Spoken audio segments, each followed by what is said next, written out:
Not only is she back on tour, she's a champion again.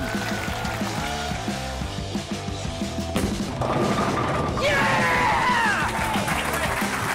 The legend. Here's Shannon O'Keefe. Yeah! Incredible. What a moment for Shannon O'Keefe.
Alrighty, ladies and gentlemen, welcome back to the National Bowling Stadium, Reno, Nevada.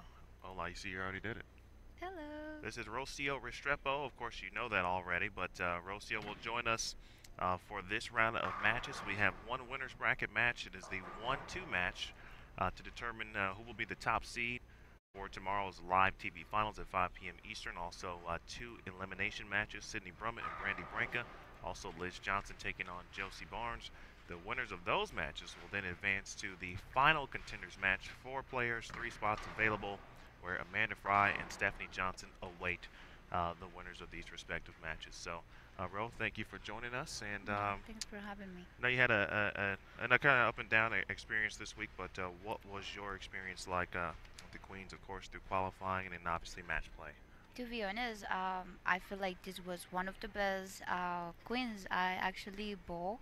I know, like in the past when we had it in Green Bay, 3 years when we came back, the PWBA, the relaunch of the PWBA, I was actually qualified like top 3. But I feel like every year I've grown as a player, like mentally, physically. Um, so last year, I don't know if you guys remember, I almost didn't make top 64 because I struggled my last day. And to be honest, this year I had a moment like that at the beginning, and I was kind of like having like, oh no, it can happen again. So this time around, I had Jimmy and Mike. Like I made all my spares, and we talked through the whole thing. I was texting my psychologist and my mom like, I don't know what's going on, but it's kind of happening again. But I put it together, and I ended up bowling like 2 of the best games I bowl all week. So and during match play, I bowl good. I honestly struggle with the same thing I usually struggle, is the fresh as it comes, as it goes on. I feel like I have a hard time playing so far right. Not because I can't, it's because I don't match up very well with the equipment, and usually we have made like the wrong decisions on what I should throw. But I mean, there's always next year, thankfully, and as long as we're learning from the experience and not making the same mistakes, is all good. Um, I had a great moment bowling against Brenda, one of the people I admire and I really like, and it was a tough match, having to strike out because she bowled amazing. None of us had an open in 6 games. Uh, like 3 for me and 3 for her, so it was to have it come down to the 10th frame. And I bowled Brandy the first game. We both struggled the first game, and it all came down to whoever bowled better at the end. And to see her here giving it a run after all those games is amazing. So So far, it was a great experience. I feel like I'm growing as a player, and I'm in a better place than I was a few years back. Joined by Rocio Restrepo, Bill Williams Jr. here with you with Jason Thomas. Right now we are watching Liz Johnson and Josie Barnes. Give you an idea, of course, if you've been following, you know that Liz recently defeated Anna Anderson and Josie Barnes defeated Kelly Kulick to advance. Sydney Brummett defeated Tina Williams, who was making a great run, came into this morning undefeated. And, of course, Brandy Branca defeated Clara Guerrero, who had been dealing with some back issues today, and we talked about that a little bit earlier as well. Yeah, I didn't know what happened until I came in. I saw a few tears. I'm like, what's going on? You know, because she bowled really good, and she's like, I can't move, and I'm like, oh, I'm so sorry, because I didn't get to see the live streaming. It's heartbreaking because she bowled amazing yesterday. She shot 300 and had such a great set, and she bowls one of her best friends and roommates, and she's like, I all of a sudden couldn't move. So I was like, I'm so sorry, but no matter what, you had a great week, and that's all you have to take from this. It happens, it's at the wrong time, but you still bowl amazing, and you're still amazing. These are some great matches. Like Shannon has been bowling really well throughout the whole season, from the very first week. Brianna as well. She gave it a run last week, qualified first, and here she is back again. Yeah, it's a very nice, specifically in the 1-2 match, you just kind of mentioned it exactly. Shannon, outside of Danielle, Shannon's been the most consistent player from the first 3 weeks from a finish perspective. Of course, winning a title. Brianna finished second last week and has used that momentum and that good bowling this week and has turned it into now a major TV appearance no matter what. Of course, they're battling for seed at the moment. Yeah, she's throwing the ball really well. Probably the best I've seen. Like, she's usually rolling it good because she's really clean. But I can see like how this equipment is also matching up very well for her. Some of you don't know she switched, brands, and I feel like is the equipment just rolls really amazing. I actually was watching her last week, and some of the moves she made, although we're different players, I was like, oh, maybe I should try this ball because it's rolling good for her. But yeah, and on the other side we have Liz, Josie, Brandy. Brandy is her first event of the year. Yes, it is. And she's bowling pretty well. Sydney skipped last week. She graduated. She was graduating as well. And from a school you may have went to. Yeah, Wichita. And I had to bowl her yesterday. It was an intense match. A lot of intensity going on. A little slow too. It's probably just cool. Intensity is a good word. And that's what you'd expect, right, in a match play setting. Yeah. Especially at a major. Oh, yeah. No, it's understood, like, when you're a champion, you just can't turn that off. Like, you are aggressive, you're giving it all every shot, and everyone shows it completely different. Some are a lot more quiet, some don't get so pumped. Like, I'm one of those that I love the sport so much and I have so much passion for it that I'm like, I might as well have fun these next 3 hours I'm bowling. So, but that's me, like, I don't expect everyone to show emotion like I do, and everyone has their own way to be successful. I honestly thought you were about to say it, but not me. I'm more of a quiet individual, so I was about to be like, what? What? No, that's impossible. All right, but you fixed that. Okay. Yeah. There's O'Keefe looking for 5 in a row. She has it. Shannon has been, although she was kind of taken to the limit, like or by Amanda Fry in the previous match, but she's had, some moments where she's had to be clutch.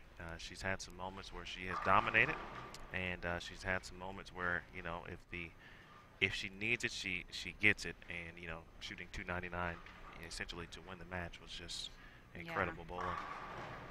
Yeah, for sure. And like Liz, of course, she's been consistent throughout the whole swing as well. I mean, that's expected. She's one of the greatest of all times for a reason. it's fun to watch, to see her perform at any level, like any pattern. Right. It doesn't like there is nothing that she can ball on. So it's really cool to see, and because it makes you kind of wanna learn from them, and what do they do like so good that maybe you're missing, or what can we do better, and how can we read better ball reaction to get to that level. I mean, some of these girls have a lot of experience. Even like I have experience, but I know like Shannon, Stephanie, Liz, they had, they were a part of the swing when I was in college, the top 16. So some of them also competed on the tour back in the days, and they are members of Team USA. So all that shows. And I've been a member of Team Colombia and everything, but I have learned from watching them as well. So How many years has it been for you, Team Colombia? I made adult since when I was 15, so it's been 15 years. And 16 on the youth. When I was 14, I made the youth after 2 years of bowling. So that was a quick progression for me to make the team. Yeah, I think so. I mean, it's different at home, but even then, like I didn't just make it. I follow like in Clara's footsteps. She was like top qualifier. I was like second at the moment. We were coached by the same coach. We got there kind of quick, so it was good because I think I will not be where I am today if I didn't have all that experience. Good spare here for Cote. Brummett, 3 in a row, taking on again Brandy Branca, the winners of this match and the Liz Johnson-Josie Barnes match. This is the lone two contenders or elimination bracket matches ongoing at the moment. Will advance to the final 4-player elimination match where 3 players will advance to the live TV finals tomorrow, and of course there will be 1 player just on the outside, then that player will finish 6th in the event. That match is always fun to watch. We'll have it for you, of course. What time? About 20 to 25 minutes after the conclusion of this round is when the contenders match will start. I have a feeling that these matches they're gonna be pretty close, just because some of these players found something obviously on the fresh and have been consistent throughout the whole week. So I think they are gonna come down to whoever makes better shots. That obviously this bird's her key as well. Yeah, that's a rarity right there. You don't see that from Liz too often. Seems like she probably slipped a little. Some of the approaches this week in some pairs were a little sticky. Another one, no, she got it. Well, Shannon and Brianna is a close match. Sydney and Brandy has been clean. Sydney has 1 open but 3 strikes, and Liz has 1 open frame and Josie's cover with a strike double. So those matches are close. I look at the players that are competing, and obviously Shannon O'Keefe and Brianna Cote already on the show. But Liz Johnson, obviously, we mentioned in the On the Road episode. Well, Jason mentioned it that when you think Liz Johnson, and although she hadn't made she's made 1 show, in our step ladder final so far in Las Vegas, but hadn't won yet. But when you think about Liz Johnson, you think majors, and you can't help but want to think that obviously she'll give herself a chance to make the show. Then we've got Sydney Brummett, tour rookie, but plenty of experience at the collegiate level, of course, and certainly I think ready for this type of moment. Josie has been on the Queen show. I actually bowled with her the year she made this show. I bowled qualifying with her, and to see her get to the show was very impressive. I think it was her first appearance on 2012 on the adult, experience, whatever. So, yeah. I mean, you always get that. Like last year, Marissa, who, she just came, barely, made it all the way. She's beating everyone, and she didn't know I have to make this pair. It was crazy because she's such a sweetheart, and she's like, no, I just had fun. I was like just making spares, kept talking to my coaches. I'm like, that's impressive, because some of us have been bowling this event for so long, and you feel like, am I ever gonna get it through past top 24? Am I gonna make top 12? Because it's all like on. I don't believe like it's the luck of the draw. I also believe is you can hit anyone. Is not so much the luck is when you have to bowl them and how great they bowl against you as well. So it's not so much, oh, I have to bowl this person or what person, because I never believe that there is one contender that is not good enough. And I Right. don't, some people, oh, but you're bowling like 63rd seed. Like I was 64th seed last year. Kelly, I'm sure she didn't appreciate me bowling so bad my last day to bowl her the first match. Like, and it happens, and in an event like this, it's 3 games, and so you would think that that's a lot of games, but it's not. Like if you don't bowl well the first game and then you're trying to catch up, it's hard. Like what Shannon did today to beat Amanda, especially with the look that she's had and how great she's been bowling. Yeah. You still need to shoot 7-4s, and that's 240 average. And like yesterday when the lane sat and we were bowling on the fresh that sat, the scores were actually way lower than expected. So all that comes into play as well. So there are so many variables.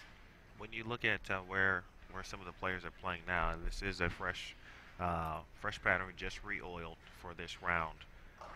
Anything that strikes or that stands out to you, or from a lane play perspective, does everyone look kind of playing them the way either they had been playing them, or some similarities to what you were doing? To be honest, I feel like some of them are a little deeper than I'm expecting them to see. Like one of the players that I think that's why they are on the top seed right now, like Brianna and Shannon.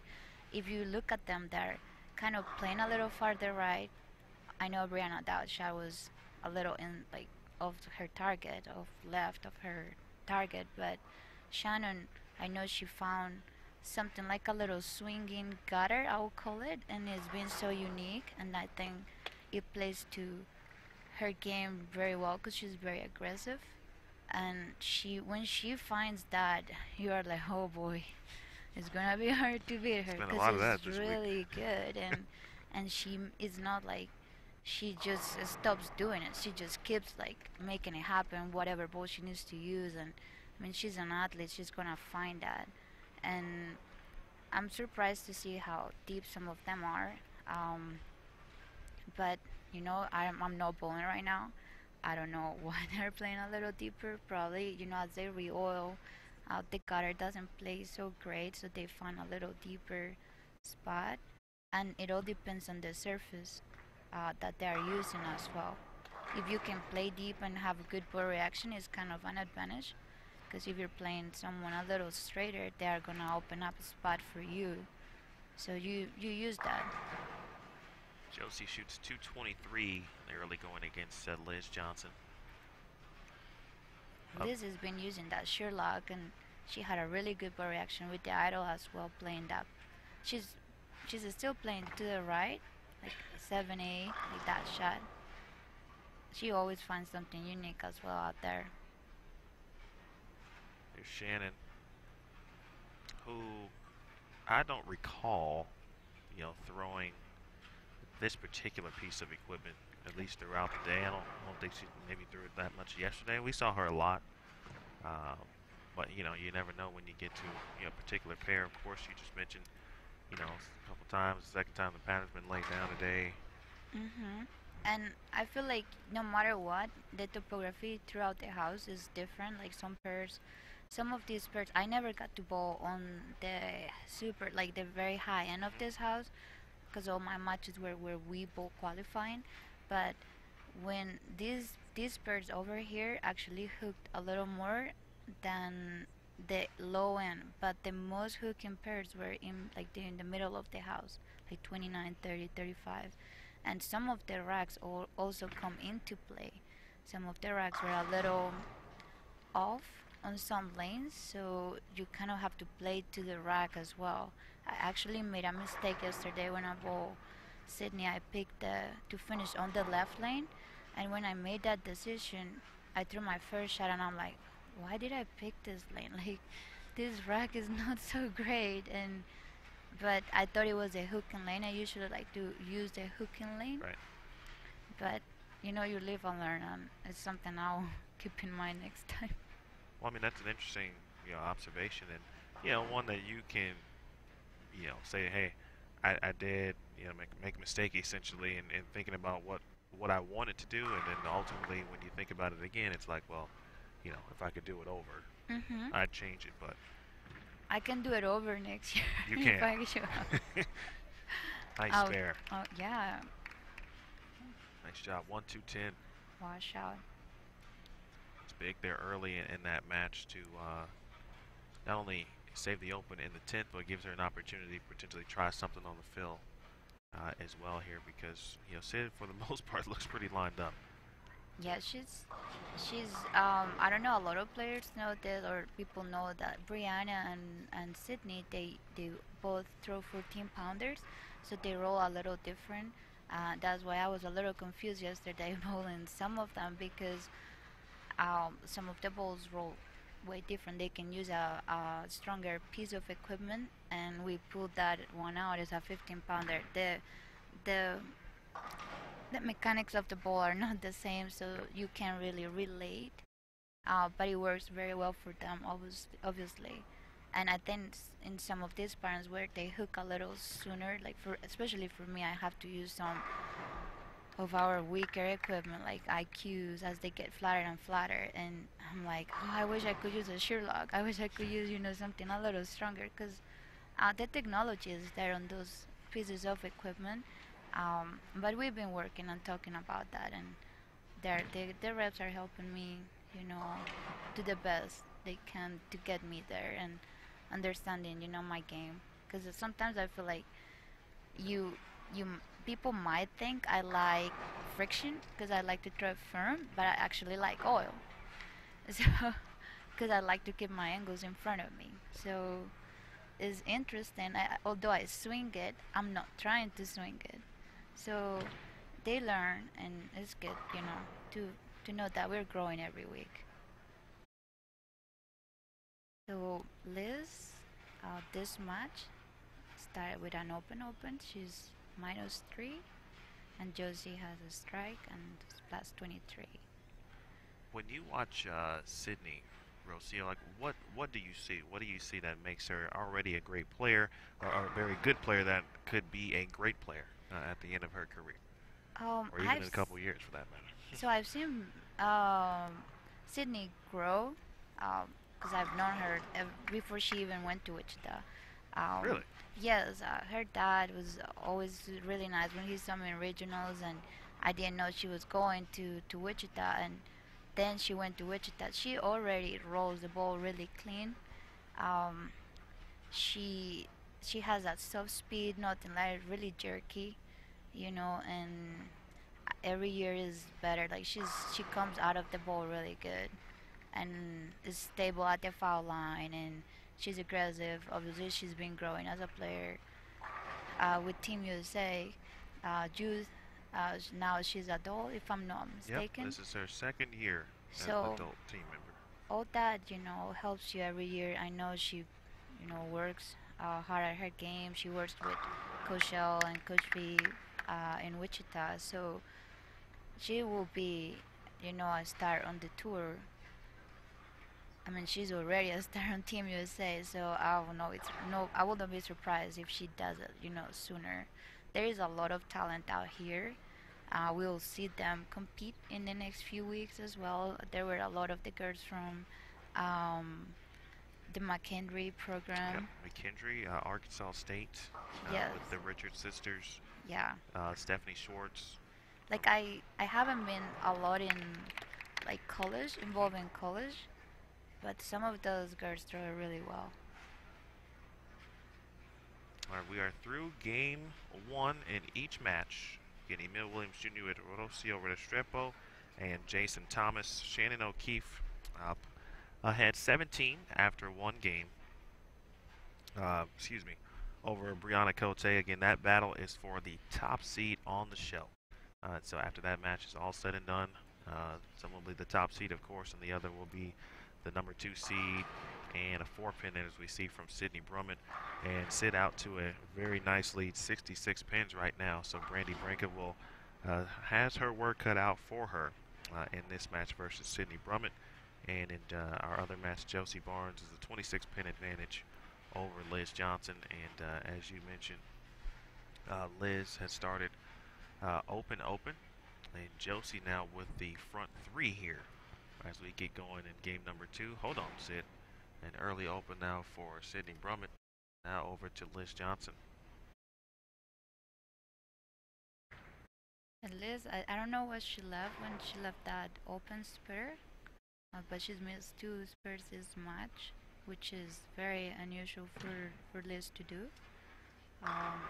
But we all know that she knows how to come back as well, just like Shannon is, and Josie just gotta keep herself together, keep making great shots. She's had a great ball reaction all week as well, and she's been in this position before, and she's bowled pretty good all week. I bowled next to her a few times this week, and I was like, oh, I wish I had that ball reaction. But like it's different confidence, everything. But I like to watch just to learn, a little bit of what they're doing, because sometimes I don't get to watch. Sometimes I'm confused, so I'm trying to learn from what they're doing. Like when I'm bowling good, I'm not watching, But Right. if you're not, you don't have ball reaction, you gotta watch. Okay, what are they doing that I'm not doing? Sure, absolutely. I tell you what Josie's doing right now is putting a lot of heat on Liz Johnson, and I think she switched to a ball that she did throw on a field shot in game 1. Okay. And obviously looks to be a good choice early. Back over to O'Keefe and Cote. And that match is gonna be close as well. I mean, I know Shannon is ahead by 17 pins, but I mean, no matter what, it's gonna go frame by frame. Like it's gonna come down to probably the last game, unless one of them starts striking. Well, each match in the previous round just about came down to the 10th frame. At least the ones that we have within our immediate view on extra frame here. Where it was Amanda Fry, and Amanda Fry is just she gets an opportunity by bowling so well. Even though she did lose, she's automatically in that match as well with Stephanie Johnson. Yeah. But Amanda has bowled great, and same thing with Steph, and both still with an opportunity to make the show. It's a good shot there from Liz Johnson. Nice double. Liz has bowled so well throughout the last couple of days, and she's lost with like very high scoring matches as well, from what I heard. Well, I don't get to watch like everyone, and I don't get to see everything, but she also ran into Amanda, and Amanda, like a lot of people were saying that this building, plays really good for the left side and everything, but no matter what, I didn't feel like it was that good on the left side, and Amanda to me, looked really comfortable, and she threw it really good. Like she was making moves, and against me, she left like a washout at 5 count, and she just went and picked it up. Like she had one open those games, and I know she bowled really well against other players. So to be honest, she's the only lefty right now. I know that Shannon Puhowski bowled well as well, but you will expect more lefties just because of the preconceived notion that we have about this building. So it's good to know that the ones that bowled really well were there, and we have a bunch of righties. We don't know what will have happened if we had more lefties, but regardless of the pattern is a little touchy at the beginning, so they still have to find something. And if when they can't build it, they are moving pair to pair. I think that's what made a difference in qualifying. Some of the pairs are not too nice, so just like it is for the righties. So 10 pin there for Cote. She left a couple of those in her previous match. Stephanie Johnson had a chance to beat her with a double. and the 10th frame. You saw Liz, they'll split in the 6th. And now spare, of course, taken care of. For Josie, she Barnes. has 5 in a row on a spur. Oof. Sydney, 7-10. Seen a couple of those. On that lane, I actually left one when I bowl on that pair. I think it's the rack. And it's a little tighter to the right than lane 50. So you have to kind of play like, if you go a little high, you just stay there. It's not really gonna make a difference.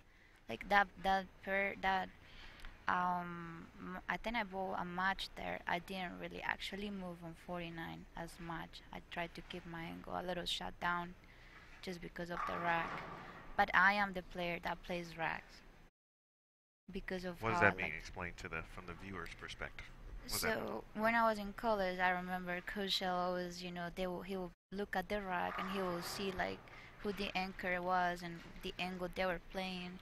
And obviously, if the rack is a little open, so the one pin and the three pin are apart too much, and I'm swinging it, he doesn't want me to finish on that lane. Because if I swing it, if my ball overhooks, I'm gonna miss the three. I'm gonna miss the three pin, so I have a less chance to strike. So usually on that, he will tell us, hey, you don't need to move, just play straight or keep jamming it there. Like we'll play it a little straighter. So when I see racks like that, I'm like, oh, I can use this to my advantage. So I don't try to swing it too much, and I try to keep my angles straighter. But I do that, and it's work a lot. Most of the time. Even my husband, he's like, what do you do when you, because he's like, how do you do it? Like I'm like, I just, I have to watch because I have more tilt than I would like to have. So my balls is friction really quick. So if I'm not careful with my angles, I will leave a 3-6-10 pretty easily if the rack is not exactly where it is in on spot. And if the rack is closer, like the 1-3, they're close, I will swing it in a heartbeat because my ball will go through the pins better.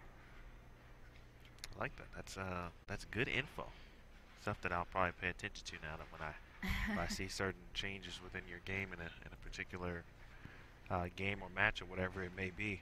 Yeah, we just saw Shannon is a 10 pin, which is also unusual.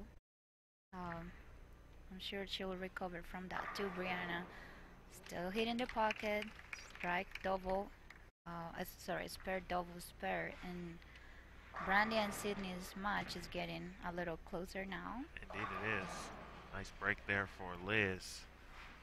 But right now, Liz just, I won't say she doesn't look comfortable because she's thrown some really good shots that certainly would say she is. But, you've bowled or seen a lot of Liz, Yeah. of course, as well. I mean, anything that stands out to you at this point? I feel like maybe because of I go through the same things. Obviously, she's a straighter player than I am, but I feel like sometimes when people don't realize that we make a bad shot based on also how our ball reaction is. So when you don't see it, when you don't see the picture, she might have thrown it where she wants it, but the ball might be too strong. So I think this is one of those moments where she might need to go to like the idle that she used, something a little smoother and cleaner because of the angle that she's trying to play. And I mean, Josie's playing a deeper line, forcing her a little deeper, and it's working for Josie. So I'm sure her break point is she's kind of building it for her. Okay. So Josie is pushing her break point more, so she's have to keep tugging it. I think it's a moment for her to kind of move left or closer to where she's at, so she can see a good, ball reaction. Josie's crossing 12 to almost, 3. That one, she 2-pin. Liz is playing 8. Her breakpoint is inside of Josie's, so her ball is gonna see it totally different. And she's using a Sherlock, which is one of our strongest balls. It is our strongest ball. So her ball is gonna see that friction a lot different. Although sometimes they want to say that they roll and tumble. At this point, it's just hooking too much for her. So if I was her, I would go to something a little cleaner through the front part of the lane to allow her to keep playing that straight angle. Sydney Brumman with a 10-pin. Brandy has gone double, 9-spare, 9-spare strike. And so the early open from Sid, a split in the fourth. And Branca slowly but surely can kind of break into this lead here. Yeah, we saw Brianna as well. She missed the 3-6-10. So I think it's getting, you know, like the girls know that they're already on TV, but it's like a battle of, do I want to hold first place? Right. Like, I'm sure the adrenaline is a lot different. They're a little more calm, but they still want to hold on to the first seed. Like, I'm the type of player that wants to lead the event because I just like the lanes to transition a little harder. I'm like, I know if I only have to do 12 shots, I'm better off than having to climb the ladder. I'm working on it. But I mean, it's honest, like in true honesty, we all have our strengths and what we like to do, and that's why we're here learning every year. What can I do better? Good thoughts here from Mrs. Restrepo from Colombia. Now to Louisville, Ohio. Where's Louisville? It's very close to Canton, Ohio, Okay. Akron, Ohio. Actually, I was really excited to know that we're going to Cleveland next year because Yes. that's an hour away. So I can actually drive. Or if I'm close, maybe my parents might come if I tell them to come, and Joe's mom can probably come, and you guys might see my puppy as well. We've seen some puppies on tour, so that'd be great. Agree with a tough shot there. Oh, she got a break. Did that carry? Yep. Oh, nice break for mispair for Brandy. Tough miscue there for Brandy in the sixth frame, especially trying to overcome a deficit here. All of a sudden, Liz with a three-bagger. That's got a push, and she gets a nice trip four. That was a great shot. She actually moved from where she was. I think she was cruising 8 at the beginning. Now she's cruising 11, 12. So she made a big jump. Let's see what ball she goes to get here. See if you are correcto. It looks like a codex. So I'm not correcto. Well, I was thinking the idol, but I don't know what's her thought process. No, that's a Sonic. It's roll really good. I think it did. and it's roll really good for a lot of the staffers this week. Great shot by Brandy. After missing that 8-pin. It's odd actually to see Liz only roll scores in the between 197 and 203 in comparison to what she has done in the tournament. And she has rolled a couple 2-0s as well, but she sandwiched them in between 290s, for example.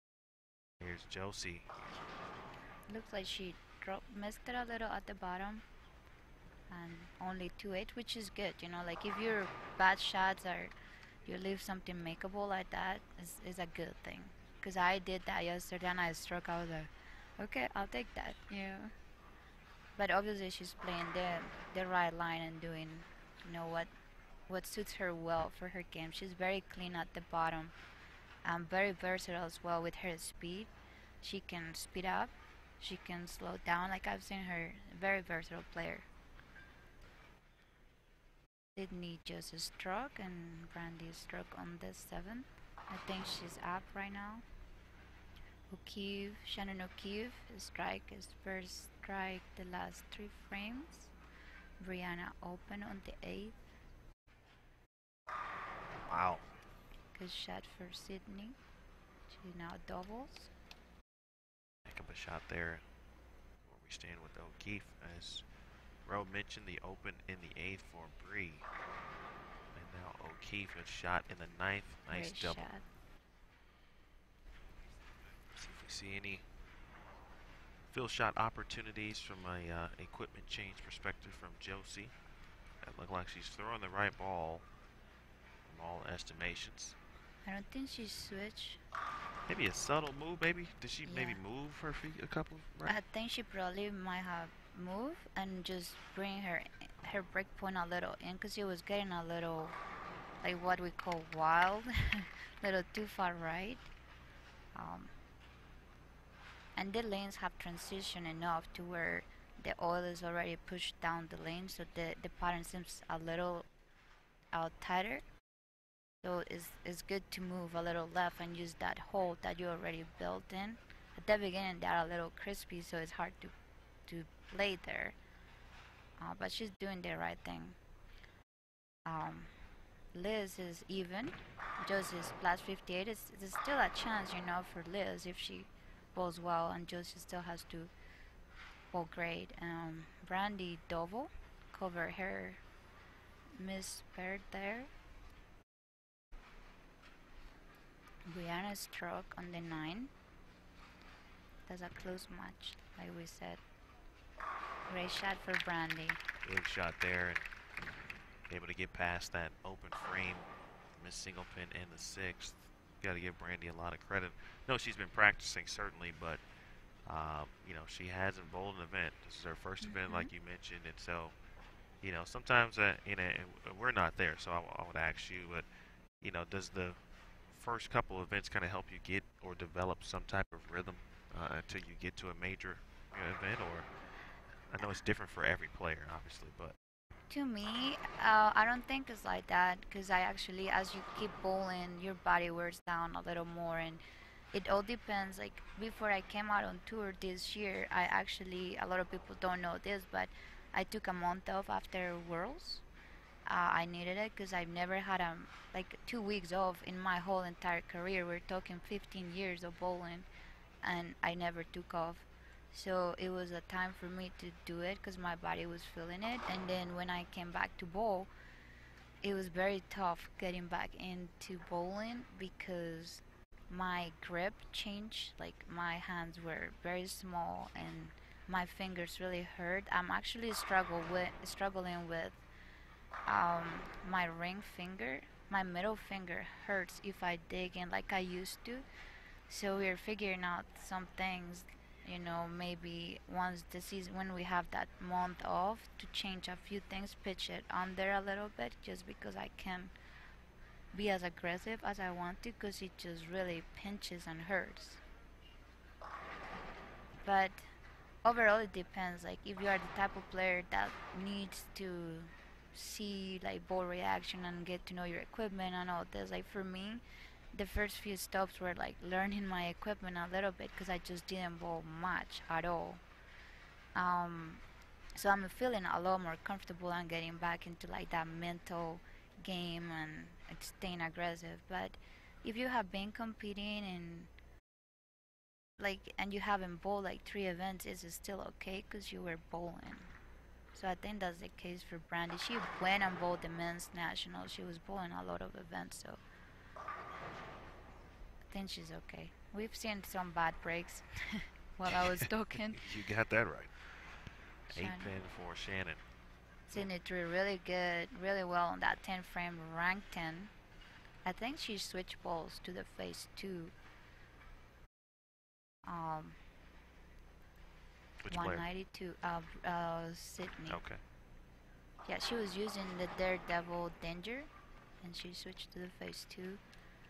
Shannon and Brianna's match. Brianna shot 194, and Shannon can shoot 192 with a strike. Brandy, great shot. What a shot. And now Liz's and Josie's match. Josie started with 2 splits, and Liz 9 spare, 9 spare. So that match is gonna get closer if Liz starts striking. Wash out for Shannon. 188. So that's an 11 pin match now. You mentioned something in that particular match. The 1-2 seed, and perhaps the adrenaline is not the same. Obviously they're on the show, but the opportunity to bowl one less game and automatically be in the title match certainly means a lot. I mean, you know that there is still wanting to strike, but it's a different like adrenaline. They are not bowling for trying to make the show, so you can see that they're not like like Shannon is always intense, but it's not the same Sure. level of intensity. Um, I mean, they're already on the show, so they're just trying to make the best shots they can. Brianna just started with a 6 split. I'm not sure what she left. All right, Brandy Branca, 225. That's a 33 pin match now. And Josie started with a 7-10 and a 4-9, which are two horrible breaks. Brianna leaves a 3-6, 7-10, gets 3. I'm interested to see what takes place here in this third frame for Josie. For Josie as we watch her ball reaction here, because 7-10, 4-9 may not suggest what we'll see here. Great shot for Josie. She's one of those players that I've noticed, like she can trip fours and stuff, but she has such a unique carry. You know, everyone has their own. I feel like her ball rolls so beautiful when it gets to the puck, and it's like that light carry is so. I'm like, when I do that, I'm like, oh my god, it's amazing, because it just barely gets to the pocket and just rolls, and super smooth, and that comes with her speed and being so clean at the bottom. Like Liz is, you see her trip fours a lot, and even like the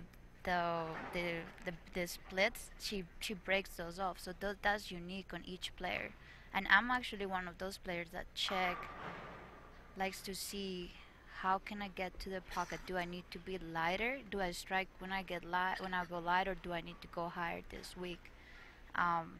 Because of I prefer to go lighter, but if I can't, I'm gonna try to just go as high as I can and hope, I trip fours and whatever. Great shot for Brandy. 7-pin falls late. Great shot for Josie as well. She left a 10-pin as well. Take a look at Shannon. Seems like she moved a little deeper. I think her balls were probably quitting, rolling out a little. They jump zones, which is what we usually do. Sometimes when the ball goes lighter, people are like, oh, you gotta move right. And in these cases, you gotta get out of that zone, because your ball is just rolling out, quitting. You gotta make that move in and touch the fresher oil, because the break point, now you gotta move it a little inside. That's a mental note taken for me. Next time you bowl, if your ball is not hooking, it might not be you. You just gotta move zones. Nice early double. Strong, great shots. She now throws the idol. Wow. 2, 4, 10. They seem like they're a little different than they were throughout the week, though. Or maybe that pair, specifically for her. I think I bowled on 53 and 54. And if I'm not mistaken, the right lane was a lot tighter down the lane, because I remember trying to play, my angle was a little tighter. Great shot for Sydney. Ringing 10. Brandy has a double. Bro, do you think let's see if she makes it. She picks it up. You think I'm sorry, JT and I, and kind of throughout the week, we've been talking about like a risk reward situation, and Liz is down 58 coming into this game. And she goes 9 spare, 9 spare, 9 spare. Josie starts open. Yeah, you think try to ball change right there to obviously develop something, create something. I feel like, so in match play, you have to be willing to take risks. Like you have to be willing to switch balls. That's something I did with Brenda. That's something I did with Brandy, because you see like where they are playing, like she now goes to the Sonic, you have to realize that it's a very short period of time, and the lanes transition very different than qualifying. You don't have all this traffic going, so you guys are like building what's out there. And if your ball is not hitting, if your ball is rolling out, you can expect to throw better shots. If you are already throwing good shots, the ball is telling you something, and you have to read what the ball is telling you. And the moves during match play happen a lot quicker than they do during qualifying because you don't have all the traffic.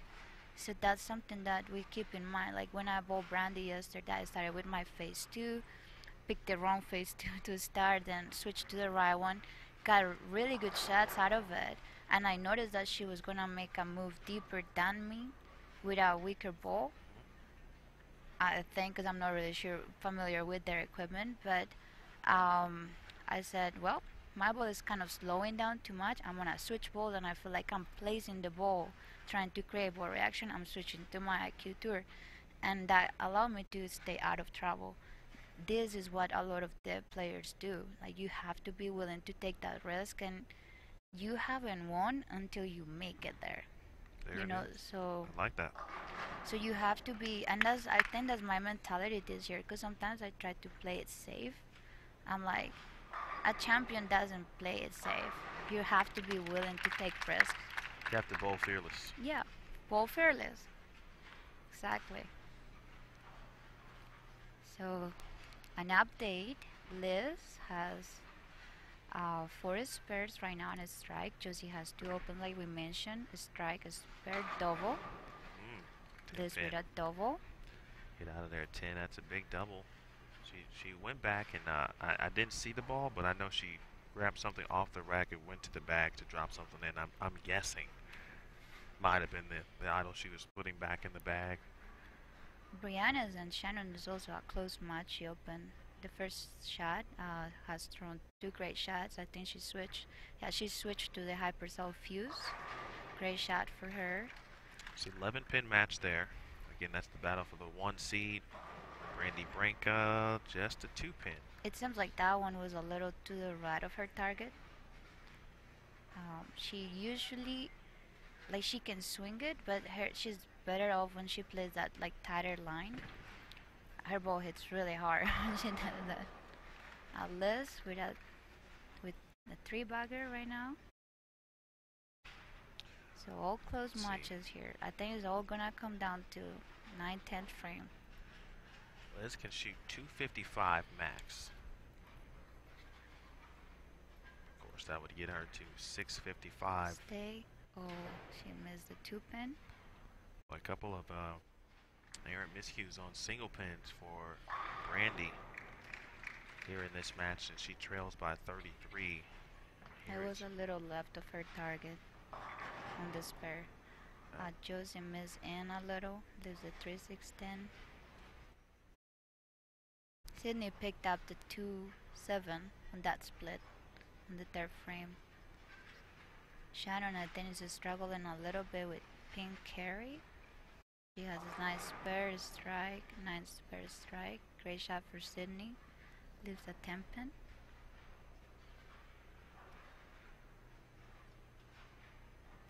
See, 3-6-10 is the 7th frame here. That is textbook on the spare. Split for Shannon. So Brianna right now is ahead on that match. It's funny when we'll take a look at it momentarily as we watch Sid go after the 10-pin. Great shot. And spare. The Johnson-Barnes match. All of a sudden, Josie starts with a couple opens. The double in the middle. Liz looks like she's able to throw back-to-back good shots here. That's got to get some help. I think her game, like, she's trying to, on the one lane, she seems like she's playing a little tighter, but she's not trying to get it so far right. It's just not coming off the spot as hard as it was coming before. And like I said, because she has a little belly to her game, like little roll, swinging it right. If it doesn't see it right, she's, gonna 2-pin or leave something like that.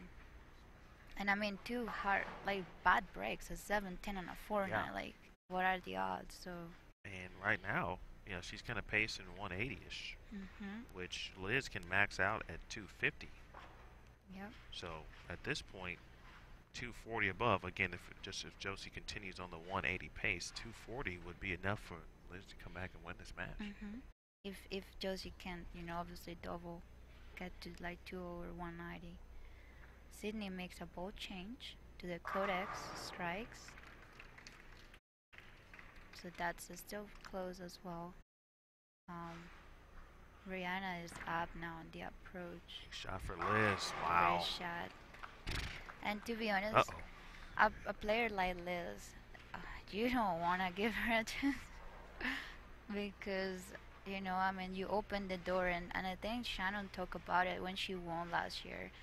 You hardly ever see her giving you a chance, so when she does, you also have to do what she does, you know, and you have to be able to perform on those situations. So she's gonna do great under pressure, not like Josie's not, because she's been, you know, bowling great, but she's obviously facing some ball reaction issues right now. So it's tough because it's not the game where you wanna have that. Not the third game, you know, you're almost there. Absolutely. And they are in a position where they already lost, so they can afford to lose if they want to make it. Ninth frame got a push. That was in. Great shot for Brianna. Now has 6 in a row with an open on the first frame. So she's taking the lead right now. Number 1 seed again this week if she continues, and Shannon obviously doesn't find it. This is exactly what Bree did in her previous match against Stephanie Johnson as well. Together a very nice third game. Here Liz Johnson she'll make the spare. Now her max score sits at 233. Brandy covers her open frame double on the 5th and 6th.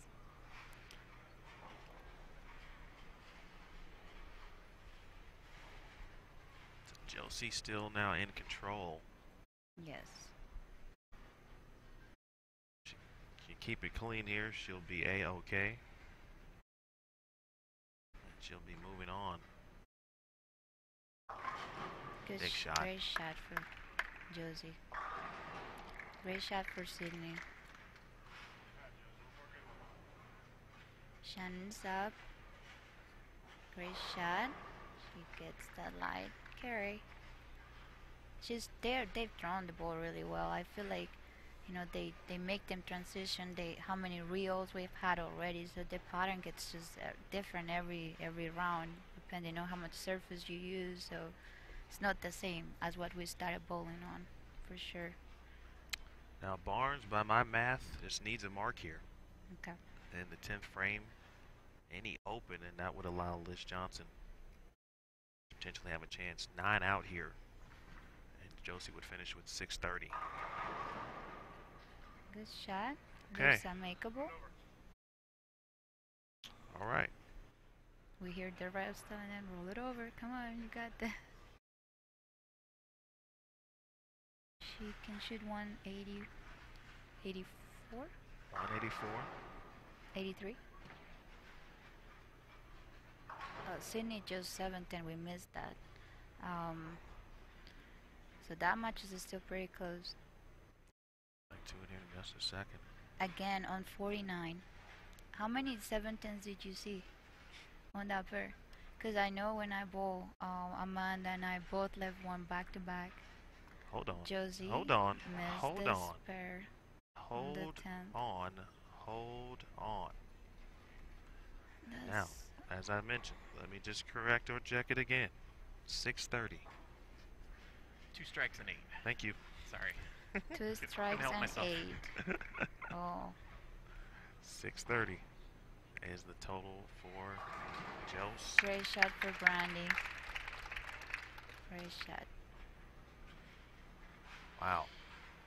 Well, You just talked about not giving chances and giving chances and different things like that. Here it is. Liz Johnson double and 8 to advance to the final 4 contenders match here. good shot for Liz. That's 1.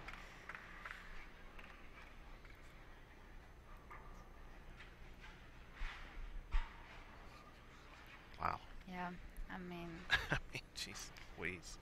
but that's what I was saying. Like, she went through transition on the worst game. People phenomenal, and it all comes down to that.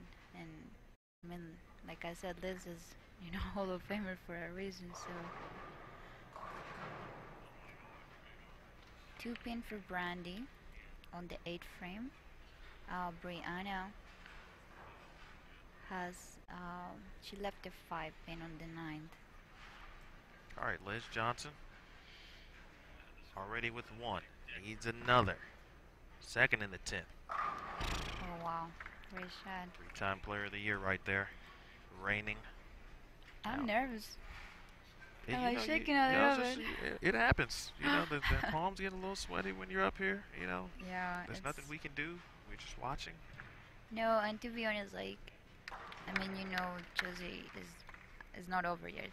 Liz still needs to get 8, you know, but she bowled really good, and to have that, you know, those moments like 4-9, 7-10, and unfortunately missed one makeable at the wrong time. She's still bowled phenomenal no matter what. 8 pins to win by 1. 7 to tie. 6 to be eliminated. Sydney just struck. Good shot. Oh, a 9 will certainly do it. And Liz Johnson comes from behind to defeat Josie Barnes. To win by 2. Wow.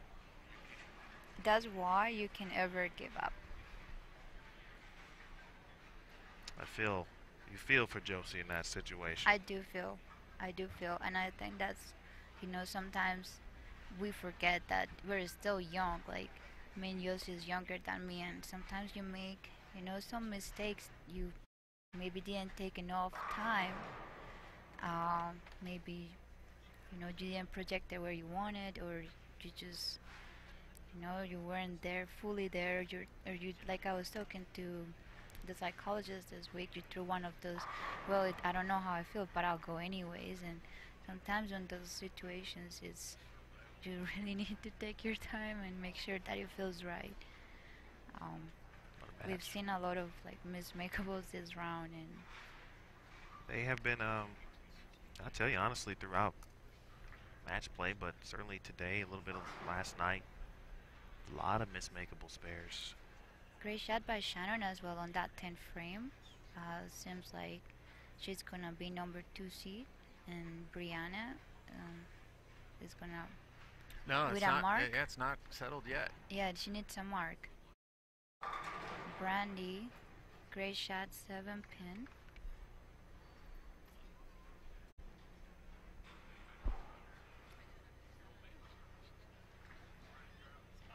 Shannon shoots, great shot, 216. She's ahead by 11, so that means Brianna needs a double or a mark. A mark. She needs a mark. Let's jump over to Brandy. Oh, hook. Picks it up. That's a sigh of relief and a little apprehension probably as well, just from a mental perspective, because Brandy already missed a couple, and Yeah, I know. you don't want your mind to go in the wrong way at the wrong time, certainly. Yeah, sometimes like when you miss a spare and if you don't let it go, you start like thinking about it. So that's why it's in the past. You can't do anything about it. Just move on and keep filling frames. Mark for the number 1 seed, Cote. Good shot. Okay, 7 pin remains. Single pin to, in this case, be the top seed. We just saw a single pin to essentially decide one match. Brandy up on the 10. Needs to strike to put pressure on Sydney. Shot. And he can get to 642 total. 235 this game. Rummet can get to 223. We'll place our max score, of course, at 663. So Brandy will need to strike out To force Sydney. Brianna up. Going for the 7 pin. She That has is it. solid, and Brianna Cote knows it. Great She will shot. be the #1 seed in the 2018 USBC Queens. Have a chance to win her first major title and second PWBA title tomorrow, 5 p.m. Eastern on CBS Sports Network. Still some bowling to do here. Branka, good shot. Great shot. She threw that one really good.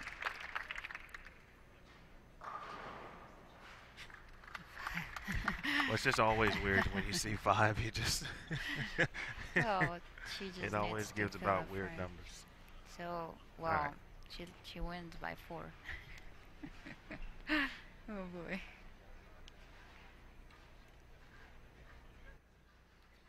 Yeah, Sydney shoots 223. She strikes out. Yeah, we could have a tie here. Very easily. If Brandy could strike here, she would shoot 235. And if Sydney would go 9 spare strike, it'd be a tie. Oh well, interesting. Again, once again. Well, of course, if she opens, Sydney, I'm talking about, the open Then, in the 10th, and Brandy would move on. oh, Well, that gives Sydney some breathing room. 39 over. All right, 232, 639.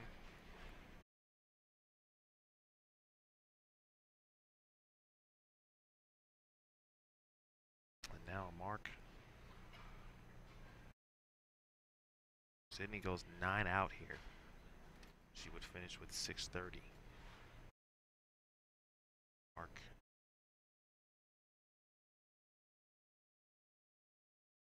Their rookie, Sid the Kid. Good shot. Needs to pick it up. Well, it's come down to single pins in the 10th frame. So she needs a spare and a strike or a 9 to win by 1. Yeah, normally I'd give it to her, but considering what we've just seen in the last hour, no.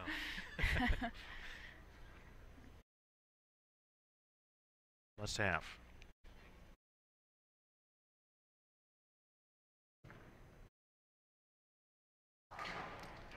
We saw it go down.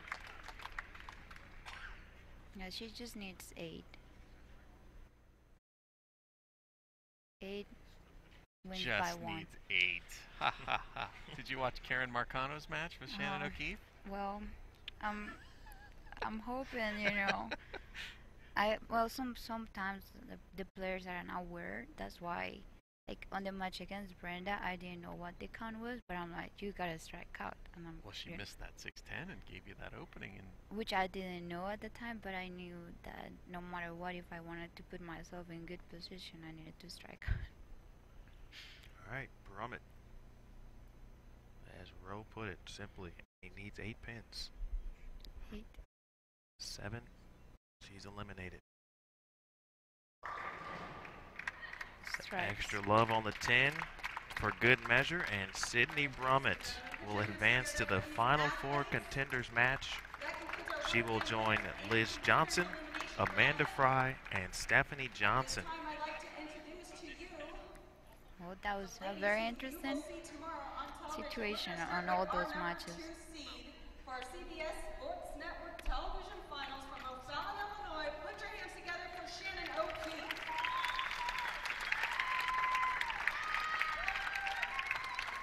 And your tournament leader from Red Rock, Arizona, seeking her first major title, your tournament leader, Brianna Cote.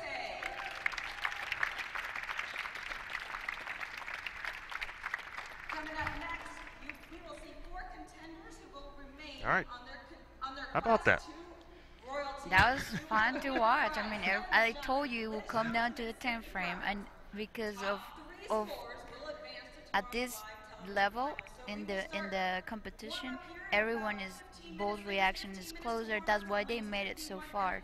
So you can make some of the mistakes that we've seen. I hope like the people see that are watching the fans remember Spurs really win matches. I actually lost because I missed the one makeable yesterday, and you gotta realize that as long as there are numbers out there, or as long as you have frames, anything can happen. Well said, Ro. Appreciate you joining us and some great insight, and hopefully the viewers certainly enjoyed that. No, thank you. Thanks for having me. I love this and giving my input about the competition and, helping, our fans to understand the game as well, like we do and what we go through every day. Fantastic. So in about 20 minutes or so, we will have the Final Four contenders match. You don't want to miss it against Stephanie Johnson, Amanda Fry, Liz Johnson, and Sydney Brummett. Congratulations to Brianna Cote, the number 1 seed for our live TV finals tomorrow on CBS Sports Network. Shannon O'Keefe will be the number 2 seed. So for now, Jason Thomas, Rocio Restrepo, my name is Emil Williams Jr. We'll see you in about 20 for the final match, and we'll know who will join those 2 individuals. Back in a moment, folks. USBC Queens will roll on. Stay tuned.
All right, ladies and gentlemen, we have reached the final match, the elimination match, the 4-player, 3-spot only match.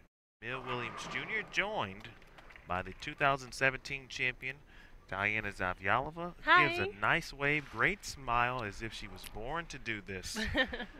Jason Thomas along with us, and obviously you've won this twice. You know exactly what it means to win this event, but just briefly, kind of talk about the experience you had this week. I know this tournament means a lot to you, and you certainly wanted to defend your title, but you bowled well either way.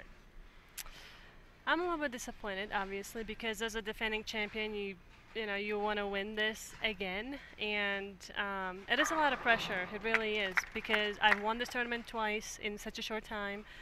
Wanted to win it again, and just wasn't meant to be. So, but it was definitely a good experience. I learned quite a bit. So I feel like mature this year, because I talked to you earlier about this. Growth is good. Yeah. Like, I feel like as a professional bowler, I'm actually growing. I'm getting better, like, mentally, because in the past I would get like so down on myself. It would take me forever to get over, like, bad week of bowling, whatever. But there's always next week or next year or whatever. So as much as it hurt, it was upsetting, but I got over it, and it's okay. There's always next year. I'm gonna come back stronger next year. So. This new attitude, Diana. Yeah. Okay. Just don't cut your hair. No. Okay. No. All right. All right. All right, folks. We have Sydney Brummett, Stephanie Johnson, Amanda Fry, and Liz Johnson in the 4-player match. Again, 3 spots on the line. 3, 4, 5. The 3 highest scores will move on, and of course, in the order of which they finish. So whoever has the highest score of this match will be the number 3 seed. Second will be 4th. The third highest will be 5th, and unfortunately, the lowest score will finish 6th and just missed the TV show. So, Dee, you've had obviously some experience bowling this week. Just from the lane condition perspective, 38 feet. This is the last time we'll see this pattern today, prior to, of course, TV. What were your experiences on the pattern, and especially on the fresh, because that's what we're looking at now? Yeah. Well, I actually was struggling on fresh. As a defending champion, I already qualified in top 64. So during the 15 games of qualifying, I treated it as a practice. I was trying to learn as much as I could, and I thought I learned. And then when I came back to bowl on fresh, I struggled. So, but it happens. So yeah, the girls are bowling on fresh right now, and I think this week left side is very good, and I think Amanda has a pretty good chance, because her attitude is very, very good. She has nothing to lose. She's already been bowling amazing, and and she's by herself on the left side, so I like her chances. And obviously Liz Johnson is being Liz Johnson. When she was when she lost her one of the first matches, I had a feeling she was going to come back strong, because it's Liz Johnson. And the last match, I mean, she struck out to make it. She was being Liz Johnson. Yes. So I love her chances as well. Stephanie Johnson been in this position before. She has titles. She's been on TV. Her reaction is really, really good. Sydney Brummett is being a rookie. And, I mean, she's being on Team USA, so she has that experience. And her look is pretty good, too. So I think all 4 ladies, I think it's going to be pretty close, I think. So what you're saying is it's going to be a 4-way tie for 3rd. I don't know about tie. That would be definitely interesting. So what happens if, let's say, 2 ladies do tie? What happens? Roll off. 1 game?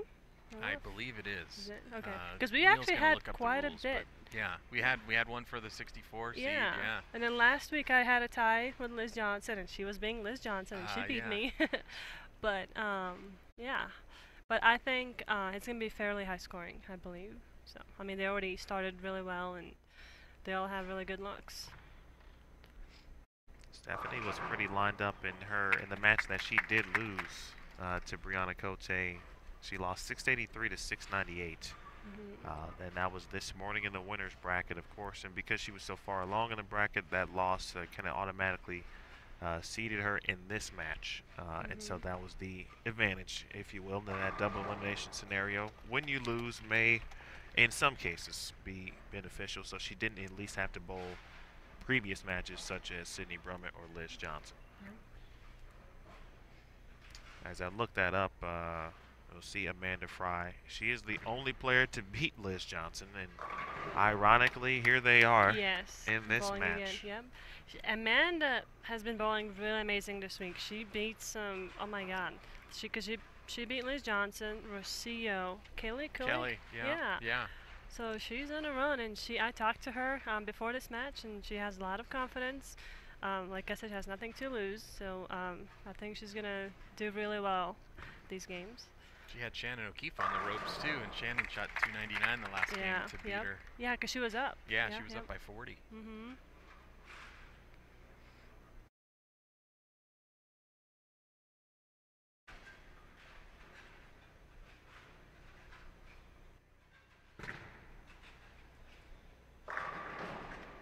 Liz Johnson was an amazing shot. She impresses me every time I watch her bowl. It never gets old. Yeah, I mean, she had one match yesterday where she was down going into the final and threw the last 7 to pull that match out. She was dead in the match before. Josie Barnes needed to make a spare, a 10-pin, to knock her off, and missed it, and then Liz still needed a double, and she gets it. I mean, yeah, you just... It's amazing. How many... I mean, if we had a stat on the number of times she needed a double and got it, it would be like 98%. Yes. It's amazing. I adore her so much. She's an amazing person, amazing bowler. In my opinion, she's the greatest of all time, and I just love her. She's amazing. I mean, didn't you have a match on television last year where you needed a mark and you let her have a chance and she doubled to beat you? She did, yes. Yeah. Not to bring up bad memories, but, but I did beat her last year for the Queens title. You did. Yeah, and I was going to say, I mean, in that admiration, you did beat, someone that you greatly admire. What did that feel like? What did that mean to you? You know what? When I won in 2013, I beat Leanne Hosenberg, who is also a Hall of Famer. And last year I beat Liz Johnson, who is just, in my opinion, the greatest of all time. It is amazing. It just makes it that more special. So. All right, after Liz's shot, I'll update you on the rules. Boy. Another amazing shot by Liz. Good, and everyone looking minus that 7-10, of course, from Sydney Brummett. Okay, any tie for positions 3, 4, 5 will require a 1-ball roll-off. 1 ball. Wow. Should a tie still exist? It's shot there from Steph, front 5. Should a tie still exist, the 1-ball roll-off will continue until the tie is broken. Positions 5 and 4 will bowl a 1-game match. That winner, of course, will bowl on number 3, and that's talking about, of course, what happens after the fact. So it's a 1-ball roll-off. How crazy would it be to have to win a 1-ball roll-off to make a show? That's crazy. Let's hope it happens. Yeah, that'll be more exciting. More exciting for the fans. It'll certainly be the first time I've seen it. I can just only imagine how nerve-wracking that'll be for the bowlers bowling. I know I wouldn't want to be in that position because it's just... Yeah. Well, an interesting note, Stephanie finished 6th in 2016 in the same fashion. I think the only way you can finish 6th in this tournament is by competing in this particular match. And that certainly kind of seems familiar after I look at who was in it. And I believe it was Stephanie, Lee Jane Sin, Buttigieg Poplar, and Danielle McEwen. And Stephanie finished 6th, so she knows what it's like to bowl in this match, and then obviously knows what it's like to be on the outside of it, looking in. And so she looked pretty determined earlier. She was a little disappointed with the way the Brianna Cote match ended. She did have a chance to win in the 10th and left 4-7-9. Does that sound right, Jay? Yeah. And so, front 5, great start right now, but... Yeah, she has a motivation. She wants to make the show. Because she finished 6th before, and I know she doesn't want to finish 6th again. She'll take it. Yep. Front 6. Very nice start, and we saw Amanda. I didn't see what she chopped in the 6th frame, but a chop there. 2-4. 2-4. So we have seen, again, we just saw it this past round where, spares have become spares kind of seem to get overlooked sometimes in certain situations, and especially in like a 3-game match. But you know, we've seen spares be the difference in a lot of matches today. Yeah, and if you pick 4, if you have a split, it is also very important to get count because you never know. It might be that 1-pin game, you know. So it's important to get every single pin you can get. But when I bowled this week here, I actually chopped quite a few spares too, like 6 of the 610, and like I don't, maybe my spare ball was hooking for some reason a bit more than usual, or maybe I was just that accurate that I was just chopping it. But yeah, I've chopped a couple. Well, the middle part of the lane seemed like it hooked quite a bit this week. Yeah. Yeah. For sure. So, and the pattern's a little on the shorter side. Do you have a favorite or preferred kind of like a pattern length or volume that, you know, if you see a certain pattern length on the graph, you know, like, oh, you feel confident instantly? I've had people ask me that question quite a bit, and I don't know what the answer is, because I always thought that the shorter pattern, the better, because I like to see my ball hook, but all my wins have been on the longer patterns. So when I won in Minnesota, the first year when the tour came back, it was on 47 feet, I believe. And when I won my first PBA regional title, it was on a longer pattern as well. So maybe I like longer patterns better just because I feel like I could miss left. Normally my misses are left. So on that longer pattern, you can do that because there's normally more hold in the middle. As opposed to short patterns, you can't. I mean, you can miss right because it's going to come back. So I'm not sure. I'm just going to go with medium. That's fair. Yeah. As long as you keep winning, it probably doesn't matter. Yeah. Open frame there for Liz in the 7th. That is her first. Early here. Again, final match of qualifying, or excuse me, of match play. We had 15 games of qualifying. This tournament started on Wednesday with practice.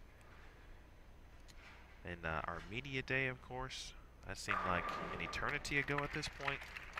Stephanie Johnson now with the front 7.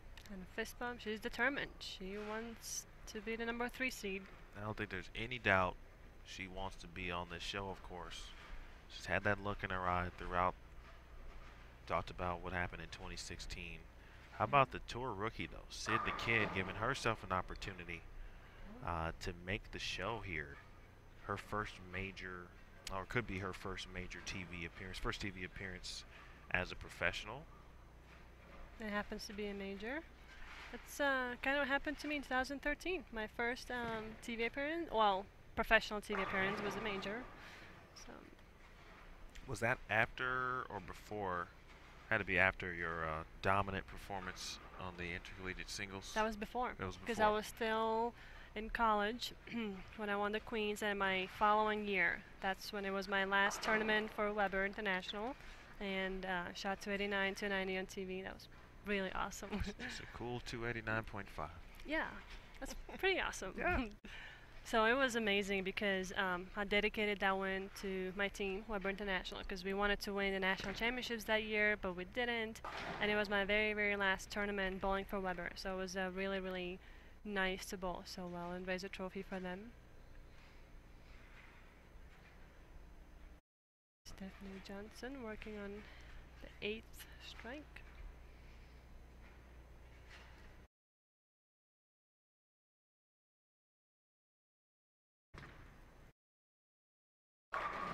Oh. Oh. She's had a couple of messengers like that early that took out some 10 pins. I thought that 10 pin had no chance of standing. Nonetheless, good shot there for Steph, and now Liz Johnson. S. Johnson and Liz Johnson, or L. Johnson. 10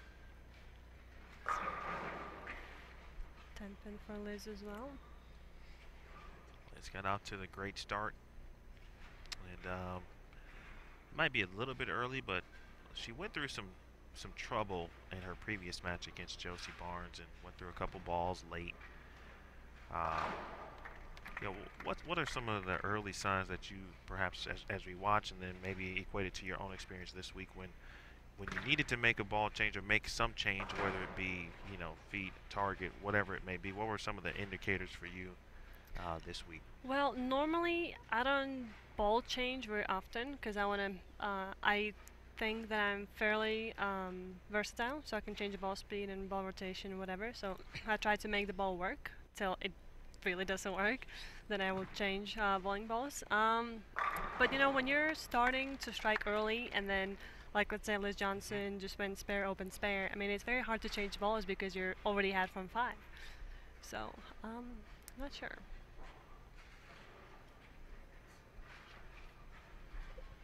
Brummett.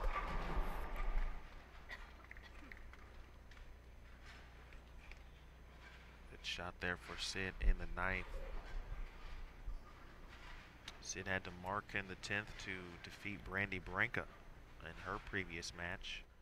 Mentioned Liz Johnson getting double and 9 to defeat Josie Barnes. Another 10-pin there for Liz. Yeah, I think in a 10th frame, they're definitely going to try to, you know, see what other bowling balls do, just in case if the next game, you know, they don't, if Liz doesn't start striking again, then she's probably going to have to ball change.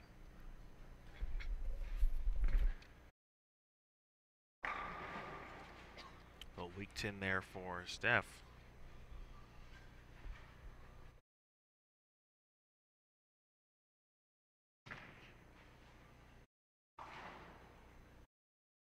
All right, spare made for Lizzie J.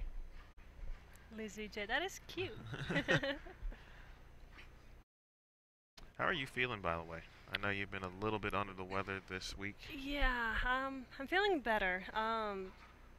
It was the day of the qualifying. It was raining in Reno, and I'm staying across the street. So it was pouring raining, and I was in my bowling uniform. I had a skirt and a jersey, and I was walking towards the stadium while I was running, and it's cold in here.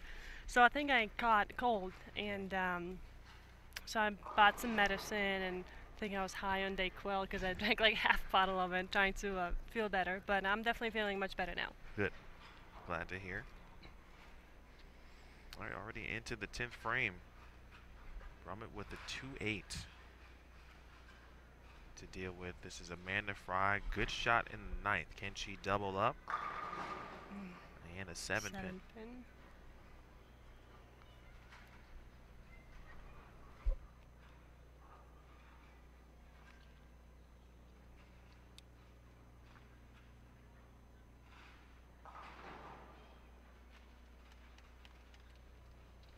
All right, good spare there for Sid.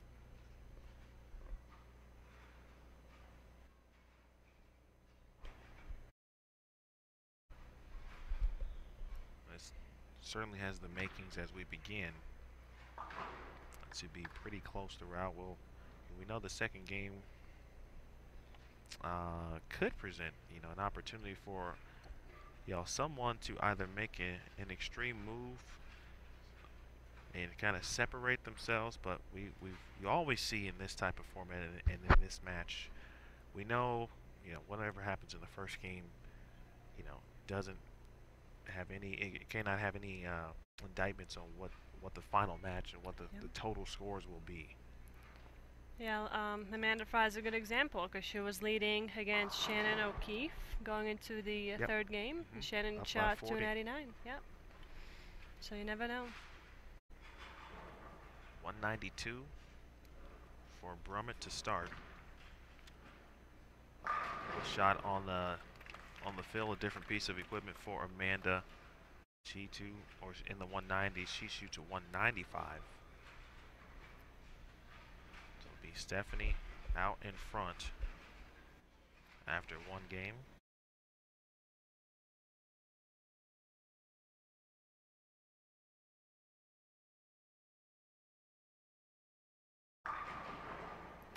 Another good shot by Stephanie. A 10-pin. So I think she should try something different as well in the film. See what else she has.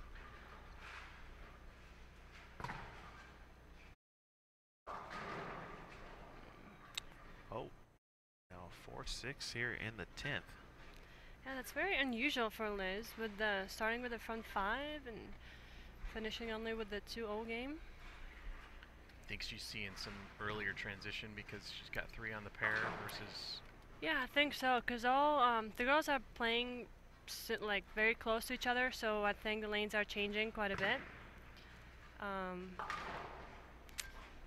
yeah, so I mean, Liz can't try the ball in the field, but she might think about just switching it, in the first frame of the next game.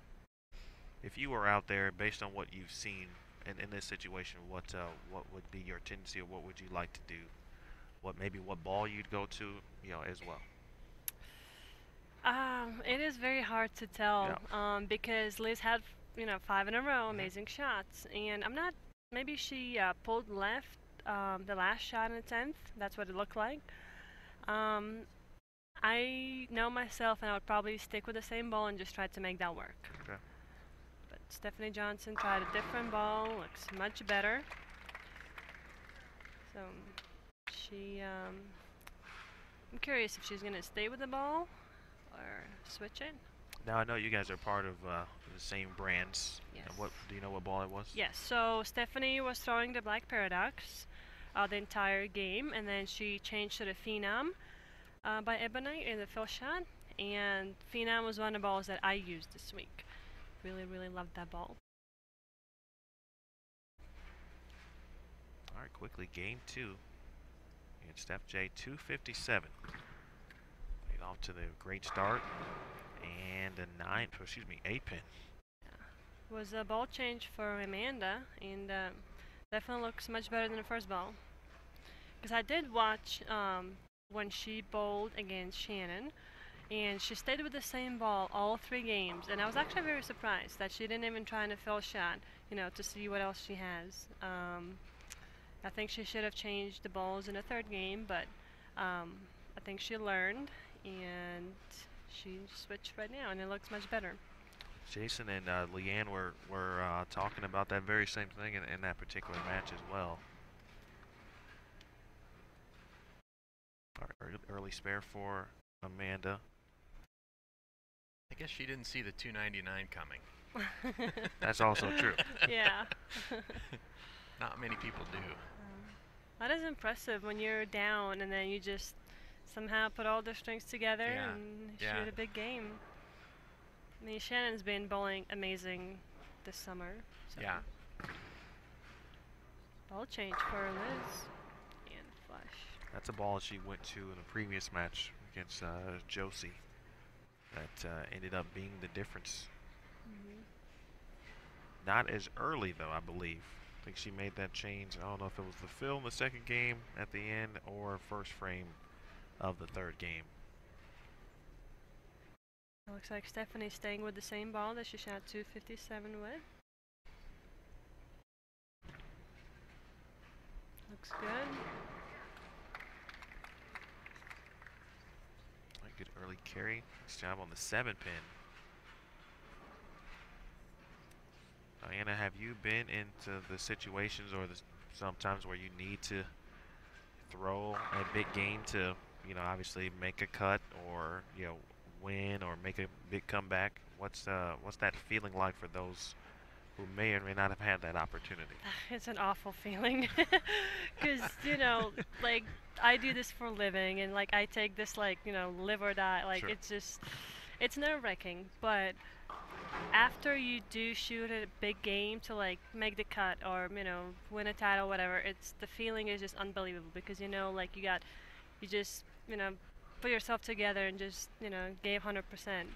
But my last match when I bowled against Josie, it was actually, I was very proud of myself because I fought till the 10th frame. I mean, Josie had an amazing look, and she beat me the first 2 games. But I think I was down 32 pins or something like that. But I was fighting, till the 10th frame. I knew I still had a chance, and I needed a big game. I split in the 10th frame, which that cost me, but it's always an amazing feeling when you bowl a big game and to win or make the cut or whatever, like Shannon O'Keefe did with a 299.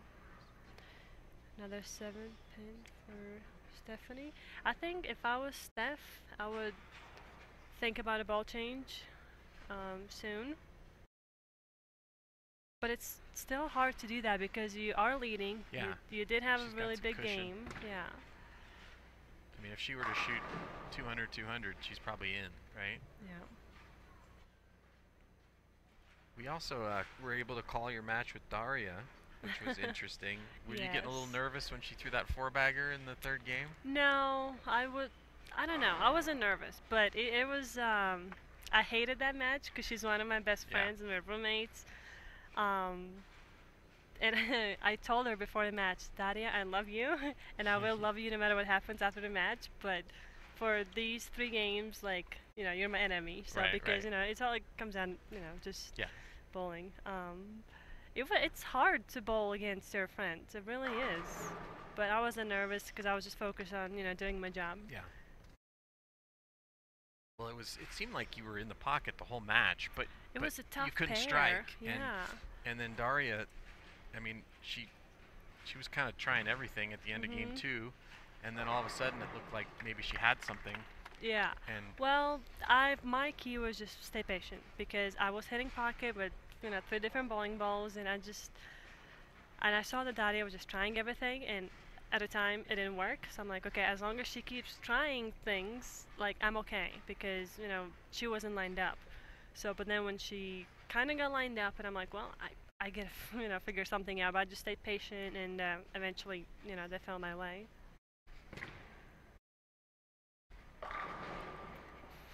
Good shot there from Liz, front 3. That was an intriguing match because it actually had Jason and I kind of not necessarily going back and forth, but we basically thought what each of you might have been thinking at that particular time based on Me and Daria? yes, what was happening on the lanes, and you basically just made us both right in a sense by what you just said. So because I was thinking like, well, you weren't obviously striking, you were hitting the 1-3, making spares, and then all of a sudden Daria's okay, this looks like she's about to get lined up, and then maybe you start thinking that okay, I might have to do something different just to have a couple strikes come in handy, and then of course Daria was fishing and fishing, so it was like the tale of both ends for a while. You were kind of safe because she had no look, and then all of a sudden there was that brief possibility of she got a great look, and you might have to do something different. I just think that pair was actually pretty tough because, I mean, I hit pocket a lot, and I just, had to stay patient, just keep shooting my spares. But it was a fun match. I mean, as much as I hate bowling against my friends, it's also, fun. You guys do it a lot too. Yeah. It's weird how that works It is, out. and last year, the tour championships, because Daria bowled against Verdi, and then the winner had to bowl me. It's like, how does that happen? Yeah. I swear we didn't do it on purpose. Are you sure? Well, you were right about Steph. She made the ball change in the third frame. It looked a lot better. And so did Liz Johnson, and she's in the front 4.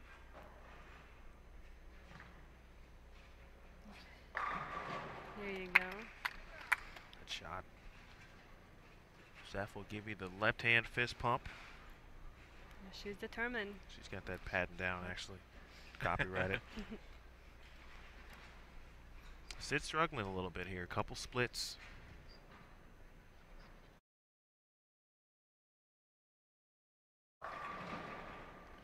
Much needed there. She is farther left than Stephanie and Liz. So I actually would think that would be an advantage for her because she has more hand than both of them. She's struggling a little bit. A fry. 7 pin. Good shot.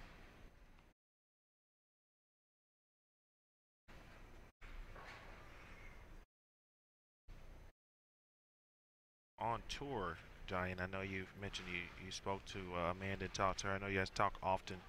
I mean, when you get to this point, how cool is it? And maybe it's nerve-wracking as well, but, to watch a match like this when you may have friends involved, for example. Yeah, it is tough because Amanda Fry and I actually are very good friends. We actually became friends after I beat her last year, the Queens, because we bowled against each other. It was a very, very exciting match.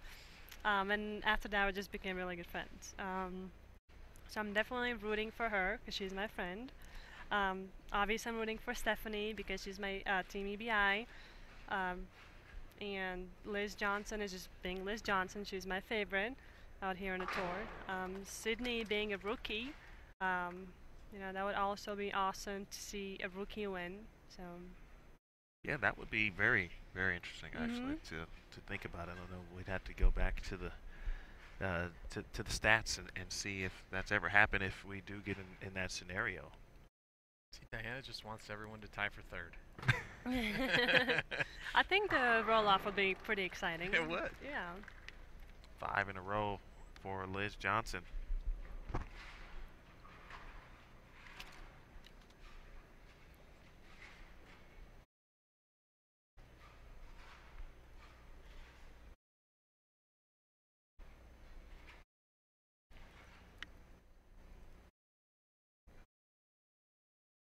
All right, so we've got not one but two pins in the O channel. So we wait for the brief momentary delay. And while we have a moment, we want to thank all of our gold partners. The United States Bowling Congress, the USBC Queens, Hammer, Kegel, Roto Grip, Storm, Brunswick, Columbia 300, and Ebonite. Also thank all of our sponsors on the PWBA Tour, product registered companies, main sponsors, BowlerX.com, Pepsi, Nationwide, Go Bowling, and Cubica AMF. There you go. Amazing shot by Amanda. I love her attitude. She's a fighter. Yeah. I love it. I think that's why we're good friends, because we have similar attitude. We just want to win, every time I put the shoes on. Except when you bowl each other. Do you remember that match that I bowled? No, last year I bowled against her, and it was intense. Because she started fist pumping, and because at a time we weren't friends, so I was like, okay, I'm bowling, whatever. And then she was like, no ties at all. And she was fist pumping and screaming, and I'm like, okay, well, my turn. And then I was screaming too, and it was afterwards we started laughing because it was funny, and we became friends ever since. That's so. cool. Sydney just chopped the 610. She looks like she's struggling. She has to figure something out. Todd, she's in a great but certainly an enviable position, of course, for everyone. But just being a rookie in this situation and having a chance to make a show, and I think she's been prepared certainly from her collegiate experience. Being on Team USA. It's her second year on the adult team, previous member of Junior Team USA. So, the development standpoint, she's got a great base, great foundation. But when you get to this point, it's a little different, right? It is different, yep. And just bowling on the tour, it's just so different than, college and Team USA because it's, it's individual. It's definitely different. She was great to talk to. We had her on this week and just basically learning and seeing the tour from the rookie perspective and some of the things that that she didn't think about before, things like not being old enough to rent a car, for example, which came up. So little things like that that come into play when you're a traveling professional. You've been doing it for a while now. I mean, what are some of the keys for you to be successful out here on tour? I'm just, I love my roommates. I'm rooming with Daddy and Verity, and we're very good friends. We went to school together, so we know each other really, really well. So just rooming with them and being with them, almost 24/7 just makes a big difference for me. And, if one of us don't bowl good, we have each other, and it's just really good to have such a support, from really, really close friends. So I would definitely say that those two are, my key to just kind of staying, happy. So I feel you're in a bit of a rare situation because not everyone just kind of has that, the way that has worked out for you three in that sense. Yeah, it's crazy, and I keep telling a lot of people this, and Daria always laughs about this, but I've known Daria for almost 15 years because like we bowled European Youth Championships against each other, the World Championships, and she's from Poland, so it's pretty close to my country, and I mean, I actually didn't know that till after, but I bowled a tournament against her. I think it was in Austria in 2008 or 7, I believe, and she was there. She was a baby at the time, and so was I. But I mean, I didn't know who she was at the time, and then she ended up going to Weber. And it's like, oh, and then it was funny because she sent me a picture of that tournament from 2007. She's like, hey, do you remember this? And we're in the same picture, and I'm like, oh, how crazy is that? Yeah, so then ever since, just, all three of us became friends, and it's amazing. I love those two girls so much.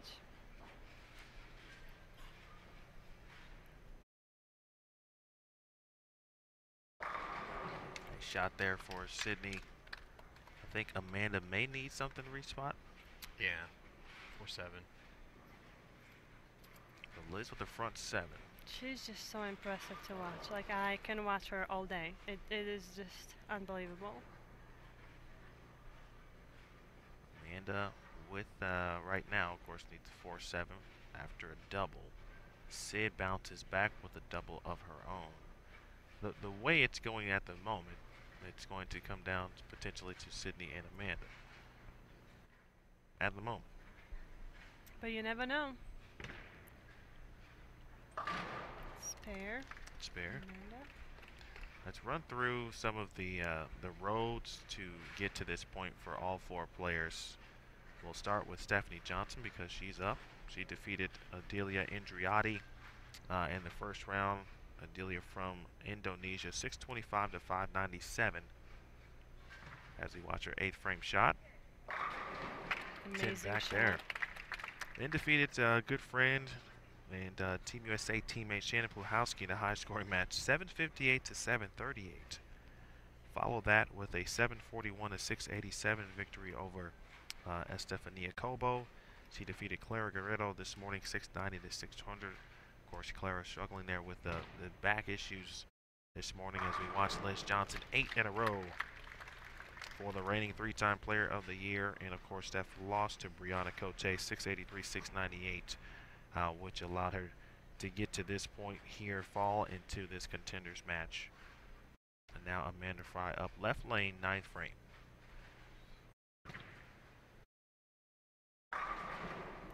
Another good shot, but 7-pin standing up. I think that is at least 2. I don't remember the first frame. I feel like the first frame she left a 7-pin as well. I think 3 7-pins here. Brummett now looking for a 3-bagger.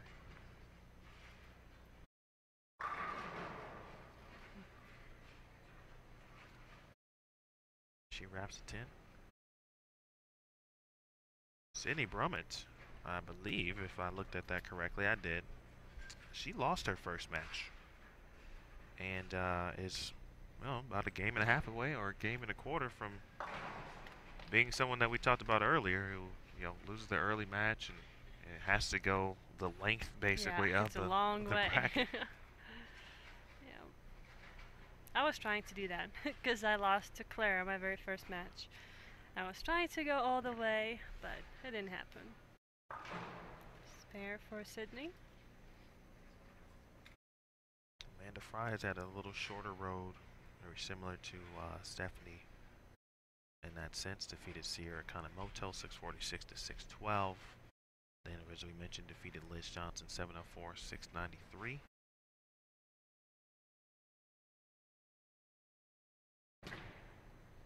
LJ, bang. Amazing. I'm speechless. She's just Liz Johnson. That's it.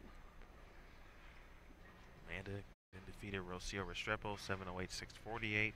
Defeated Kelly Kulik 661 to 592 before losing to Shannon O'Keefe 748 to 688. Steph J gets the 10 out in the 9th frame.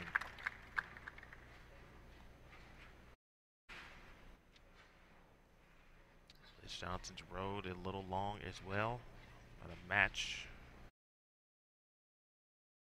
Longer than Sydney's, I believe. Nice shot in the 10th frame for Sid. It's a great bounce back for her, especially considering what the first 5 frames or 6 frames looked like.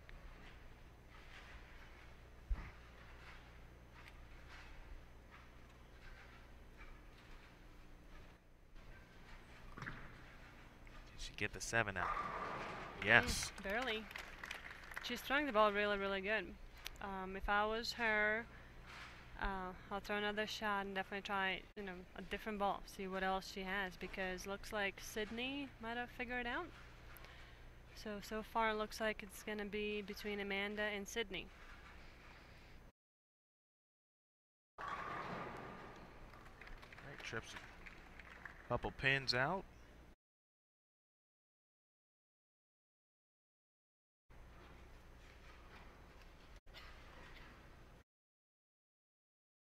We can get to 182.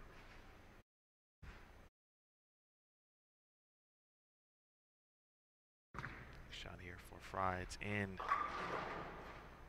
And a 2-7.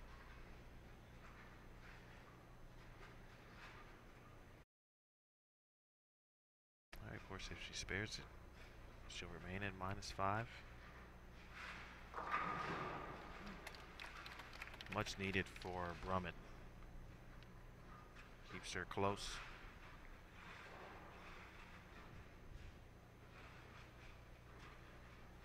It's getting to that point. Gets paired by Amanda. You never know. Always have to get as many pins as you can.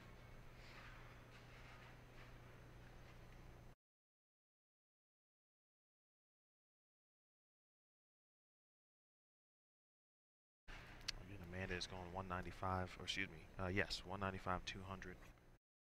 Sydney has gone 192, 182. Shot there again from Steph.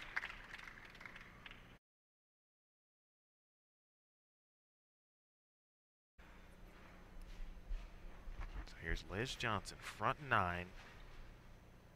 Final 4 contenders match. Second game.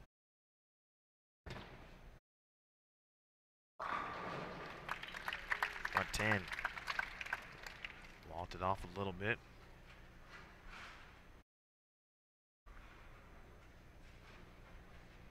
I'd say that ball change was pretty good. Yeah, yeah. I would tend to agree with that. Second shot in the 10th for Steph. And she gets the 10 to fall.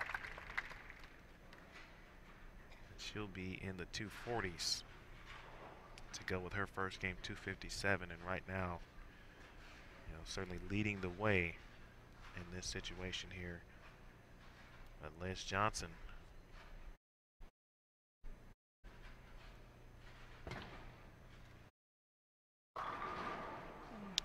Just a hair left to 4-9.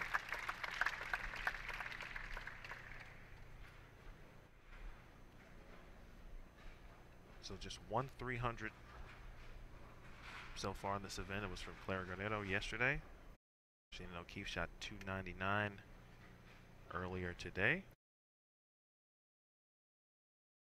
We have had several 280 plus games though.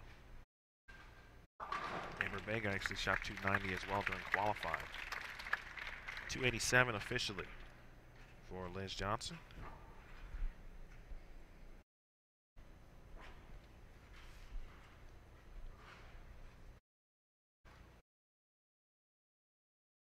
Right, that puts Liz, of course, at 496.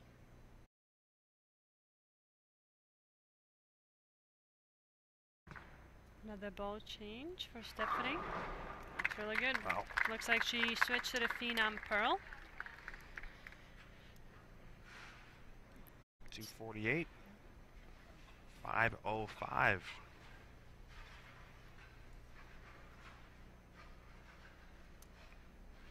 So significant leads for both Stephanie right now and Liz Johnson. So again, as we shape it up here, Amanda Fry, really Sydney Brummett, in a sense, if you can go down that far and isolate it in a one-on-one type situation, for both players new to this situation, what would you advise them of with one game to go?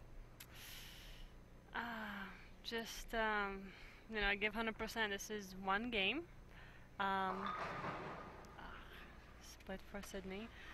I think both of them are now feeling pressure because they know it's between them two. I'm not sure. I just try to stay patient and relax, which is the hardest thing to do.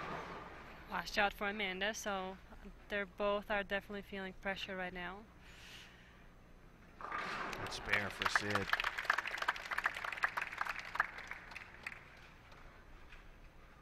That's a huge spare, and I think from a mental perspective of, and just kind of as you said, I mean, they both are probably feeling pressure right now, and that helps ease a little bit of the tension.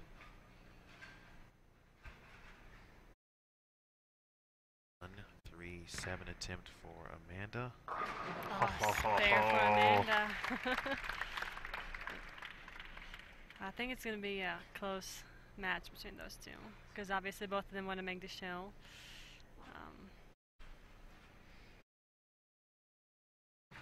And now it's a 21 pin difference between Fry and Brummett.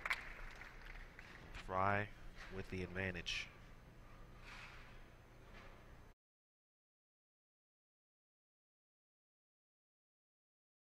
Early shot again from Steph. You can see the plus minuses on the scoreboard. Liz Johnson, very good shot. Again, making that ball change. Was it late in the first game or early second? A little bit earlier in this set than the previous. And I think you guys hit on a good point of more players, more righties in this match as opposed to, of course, the one-on-one situation earlier. So that ball change had to happen a little bit earlier. Good shot by Amanda. Sometimes in this match, you pinpoint obviously who the two players are, and sometimes it's obviously three, and it could be close in many cases for all four. But you try not to overlook the other two players who have created the most distance, and as if to say, not that they don't exist, but we know right now it's Amanda Fry and Sydney Brummett. Yep. Unless some craziness starts to take place, and I don't really see that happening. I don't see that happening either, because both of them, both Stephanie and Liz, are lined up. Ball motion looks really good. They are competing against each other because they want to be the number 3 seed because it makes a difference. It's one less game on TV. Sydney with the strike. So yeah, we know it's gonna come down between Amanda and Sydney, and whoever is gonna feel more relaxed, throw better shots, is gonna advance, I think. Of course, if you are the 4th seed, as Diana mentioned, the 4-5 bowl one another, of course, in that early match. That's one less game.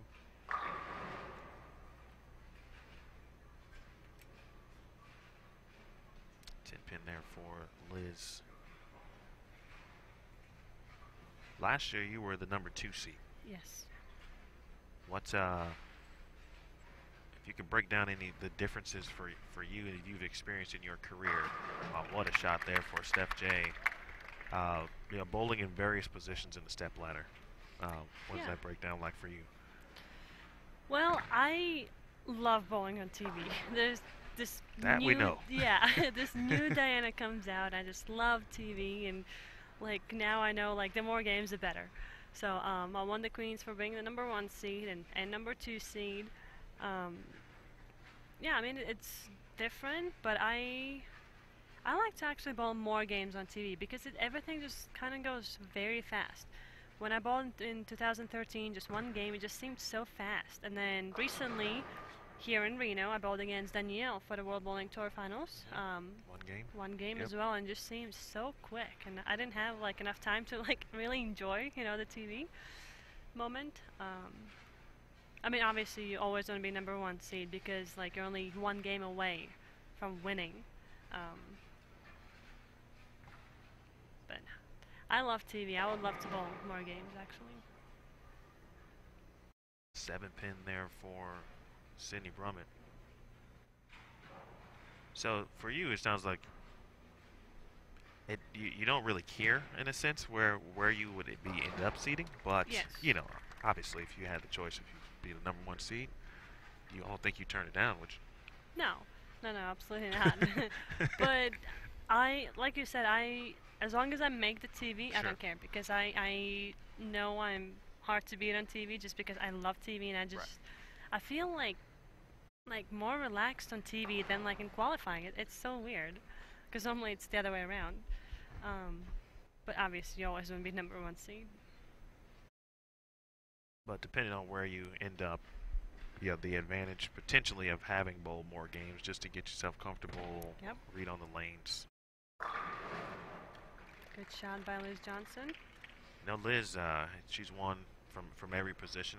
Really, the last couple majors she has won. Specifically, the last couple U.S. Women's Opens, she has ran the ladder. Yes.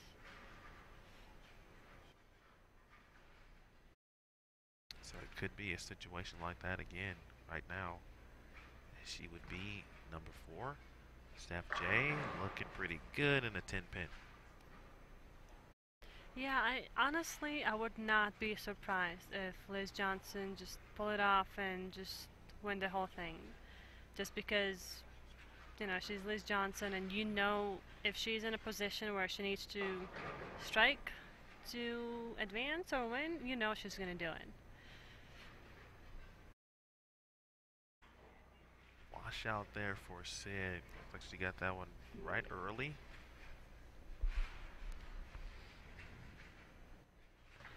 This is game 3, Diana. What have you seen from the lanes perspective? The lanes change. We've seen a couple ball changes from where we started, of course, on the fresh. It looks like they're transitioning really, really fast. But Liz and Steph, they're still in the pocket. Some carry issues. And Sydney having more rev rate. She's farther left. And I see she's already moving left. And she's trying to use that spot where Liz and Stephanie is bowling. But this last shot she missed right. So that's the one thing she can't. Because she's farther left, you know, you can't miss right because it just goes out the window. And then Amanda just being by herself on the left side. See this shot here. Looks like she's struggling with the carry there too. She's hitting pocket. She can't get the 7-pin out.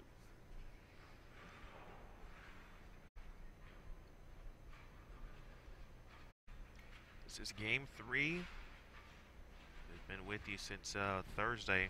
Qualifying, match play, it's all come down to this. We already know our top 2 seeds. #1 seed is Brianna Cote, as that one rolls high on Stephanie Johnson, leaving the 6-10. And Shannon O'Keefe, the #2 seed for our live TV finals.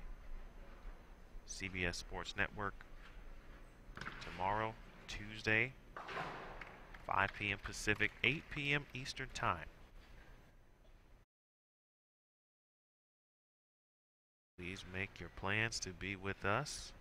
If for some odd, strange reason you won't be at home, make sure you get that DVR set. Yes.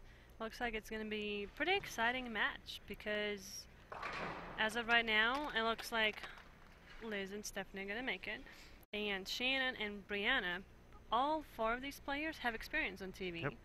All of them have titles. So it's going to be very, very interesting.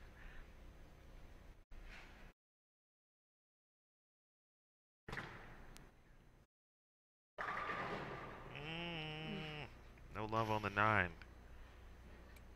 For Liz, so 9 spare, 9 spare strike. Now another 9 count for Liz. Carry, of course, becoming a concern. If you just joined us, Liz started with, she went 209, had the front 10. Shot 287 in game 2. And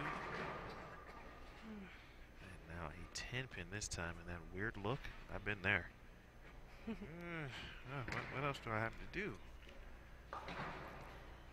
Yeah, this last shot of Amanda looked like she was like trying to make that ball work. So at this point, I don't know if you ball change, but you don't want to risk it because you are ahead of Sydney. and she just had an open. So if I was Amanda, I would just keep doing what she's doing. Just stay in the pocket and just stay patient. She is clean. Very important. Of course, you saw the washout from Amanda early in the first frame. Sydney made her split early as well. Washout in the fourth for Sid. She makes a ball change. And 2-4-5. Something that looked pretty clean there. It looked good, but very clean. I think that ball just kind of missed the spot down lane in a sense. What did that look like to I'm you? not sure because she's throwing Storm bowling balls and I don't speak Storm. I don't know what they do. Yeah, I've been with. Nicely done. No, but seriously, it's actually a funny fact. I've never thrown a Storm ball in my entire life. I grew up with Brunswick when I was back home. Because it's all we had in a pro shop, and then I came to the United States, and Weber International was sponsored by EBI. So then I made that switch, and then when I graduated, I signed with EBI on my own, and just been ever since. So I consider myself very loyal, just support the company. So I don't know what Storm balls are. Oof. Uh-oh. Way right. It looked like she knows she can't go left to right because she's skipping it through the window.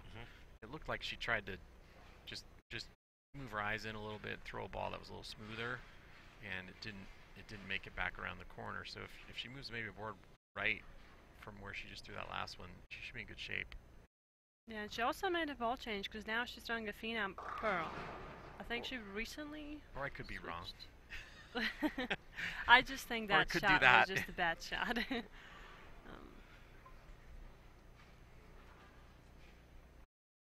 think she's in trouble. Stephanie? Sydney. Sydney. All right, spare made.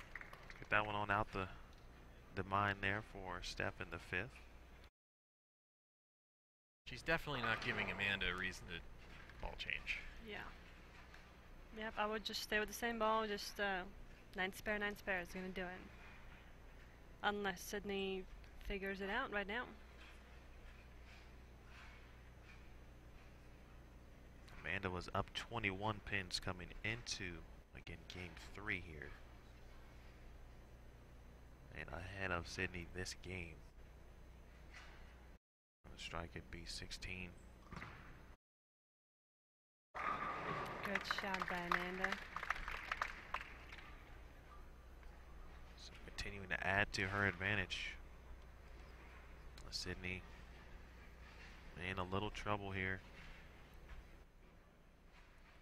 So, speaking in non-Storm terms, what would you be telling Sydney to do right now? Honestly, I would move her back right. Because from my experience this week, you can be too far left because of how the pattern is. So I don't know her well. I don't know how versatile she is, but I would tell her to move right and throw it faster. Yeah. Because that's what I did. Worked some games. Yeah. Another good shot by Liz. But I also think she's feeling a lot of pressure because, she's a rookie and she wants to make this, first TV show, especially being a major. So. I'll see what she does.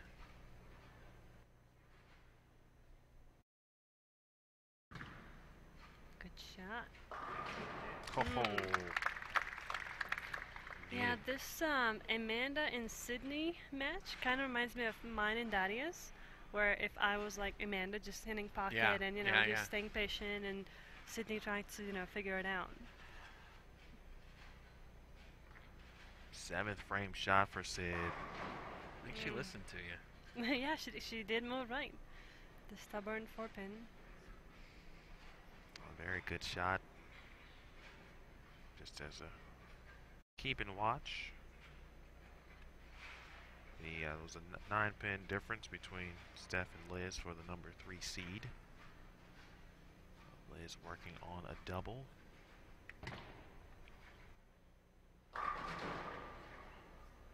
10-pin remains.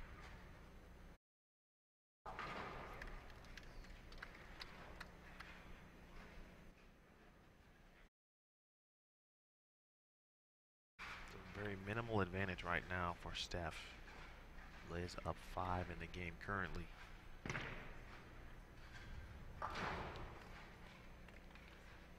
So that still could go either way.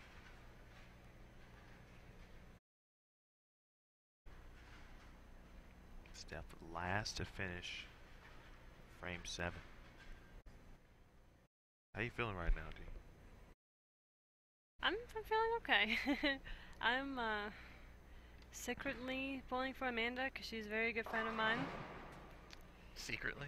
Yeah. It's not a secret anymore. Well, Amanda basically needs to shoot above 190 at this point. Yes. Sydney I Brummett, like her chances. yeah.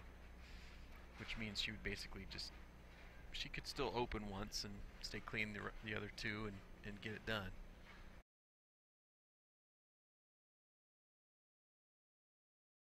But that's assuming Sydney goes off the sheet and she's only thrown 1 strike this game. Till there. Yeah, she did listen to me. She moved right. That should be her ball rep. Yeah.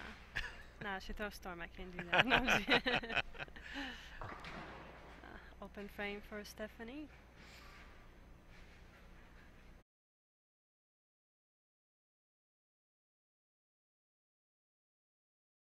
Well, that actually gives Liz Johnson the lead for that number 3 spot there.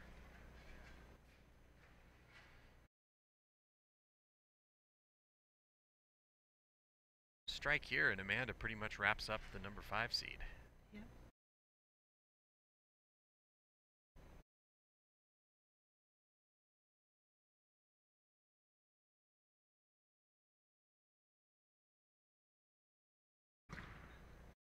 Looks good.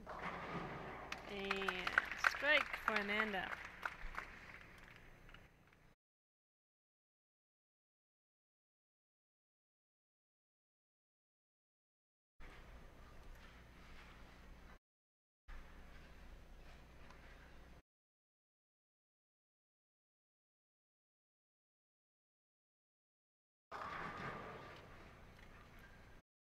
She missed left on that one. Yeah, she's already into her 3rd ball. Yes. But it's pretty interesting that you're not seeing them try to move left. They know better than that didn't work all week, right? Yes, and I think Stephanie is very good at like keeping it straight and throw it faster if she needs to. Mm-hmm. So I think that's what she normally does. She stays in the same spot, just ball change or throws it faster. Mm-hmm. She's very good at that. That's a big spare conversion here in the 8th frame for Stephanie. She wants to hang on to the number 3 seed.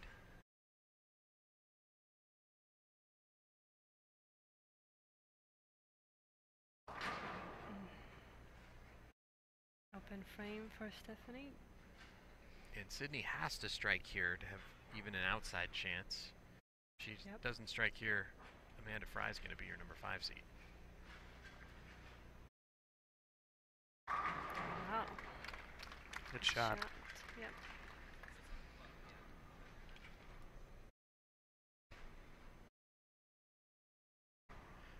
Best shot of, honestly, it could have been a match right there. That was a great shot. Well, if Amanda can avoid a couple of big giant splits here, she's going to be your number 5 seed. Looks good. Yep. Double fist pump, and she is going to be your number 5 seed. Congratulations. I love her attitude. She's just like me. She's like so determined. I love it. Stephanie Johnson can still shoot 200. I would give her 705. That means Liz Johnson would need a double to shut her out at some point.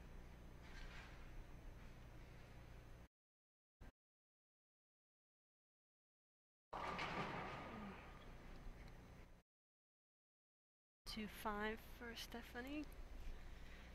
Yeah, she's just kind of lost her look. Yeah, I think she's questioning that ball right now. I think she's thinking in her head maybe she should have stayed with the previous one. Good shot by Liz Johnson. Liz Johnson defeated Ada Anderson 770, 751, then lost to Amanda Fry in the second match 693, 704. Since then, beating Maria Jose Rodriguez 737, 637, Lilia Robles 752, 599.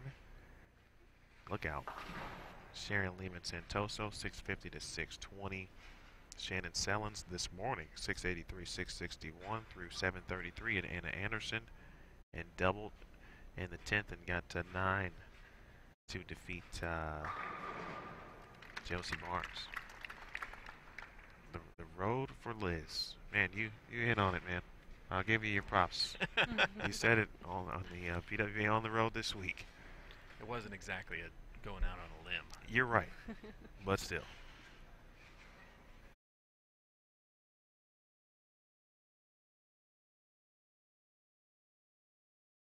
Depending on what happens, she may have a chance to exact some revenge on Amanda Fry for keeping her or giving her a blemish on her Queens record here in 2018. Another great shot there for Amanda. But talking about someone who has bowled so well throughout, both of these players, Amanda Fry and Sydney Brummett, two great competitors, and they had excellent events. Yep. Yeah, I think Sydney should be very proud of herself. I mean, for being a rookie and just bowling amazing this week.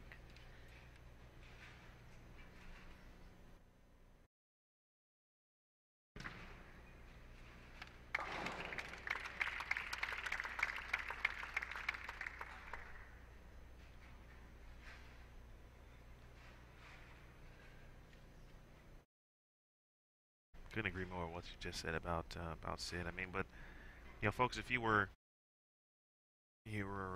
wondering who Sydney Brummett was, I think she just really gave you a good preview of what is to come for young Sydney on the PWBA tour. She is going to finish 6th here and just missed the show. Amanda Fry. She'll be the lone southpaw.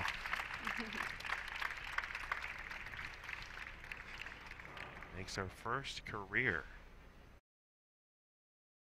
professional telecast. Stephanie Johnson.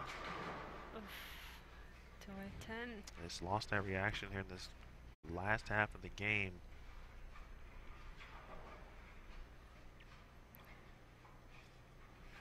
Liz Johnson with some key ball changes in the last 2 matches.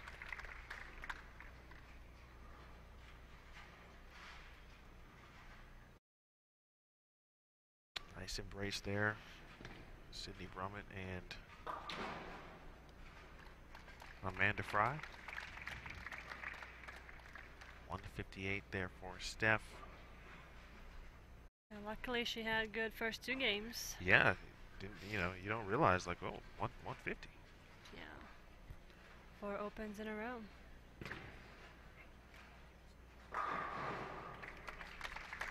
Stephanie shoots 663. 1 more there for Liz. She can get to 238.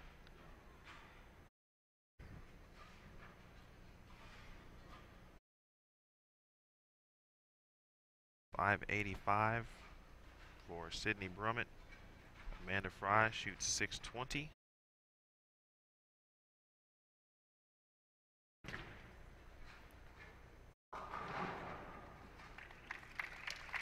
All right, 235. Ladies and gentlemen, how about a big round of applause for Sydney Brummett and her great bowling. Liz Johnson ends up shooting 731. But at this time, it's my pleasure to introduce to you your top 5 for our live TV Step Ladder Finals. We're going to start with our number 5 seed.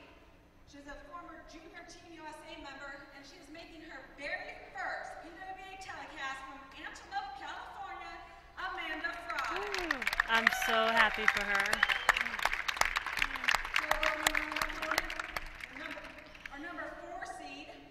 She's our 2015 Rookie of the Year from McKinney, Texas, Stephanie Johnson. The winner of that match Mentioned will go Steph on to finished face 6th our in number 3 2016. qualifier. She's our Comes through this 20-time match and this time PGA makes the Player show. of the Year. Yep. Looking to add a third tiara to her collection from Cheektowaga, New York, Liz Johnson. And the winner of that match will go on to face our number 2 qualifier. She's our 2017 Tour Championship winner from O'Fallon, Illinois, Shannon O'Keefe. And then the winner of that match will face our tournament leader. She's looking for her first major, and she led at Mountain Valley last week, looking for revenge from Red Rock, Arizona, Brianna Cote. Fourth fancies and the top 5 finalists in our TV Step Ladder Finals of the 2018 USBC Queens.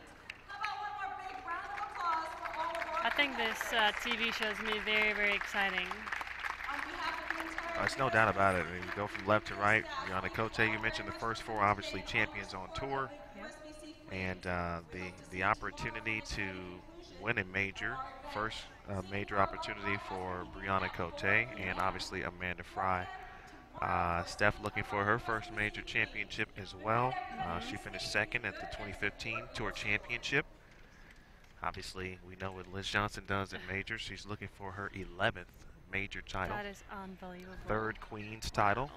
She's in that company with you, of course, with 2, and she could become the 3rd person to win 3 USBC Queens titles. And we know Shannon O'Keefe has been bowling phenomenally so far in 2018.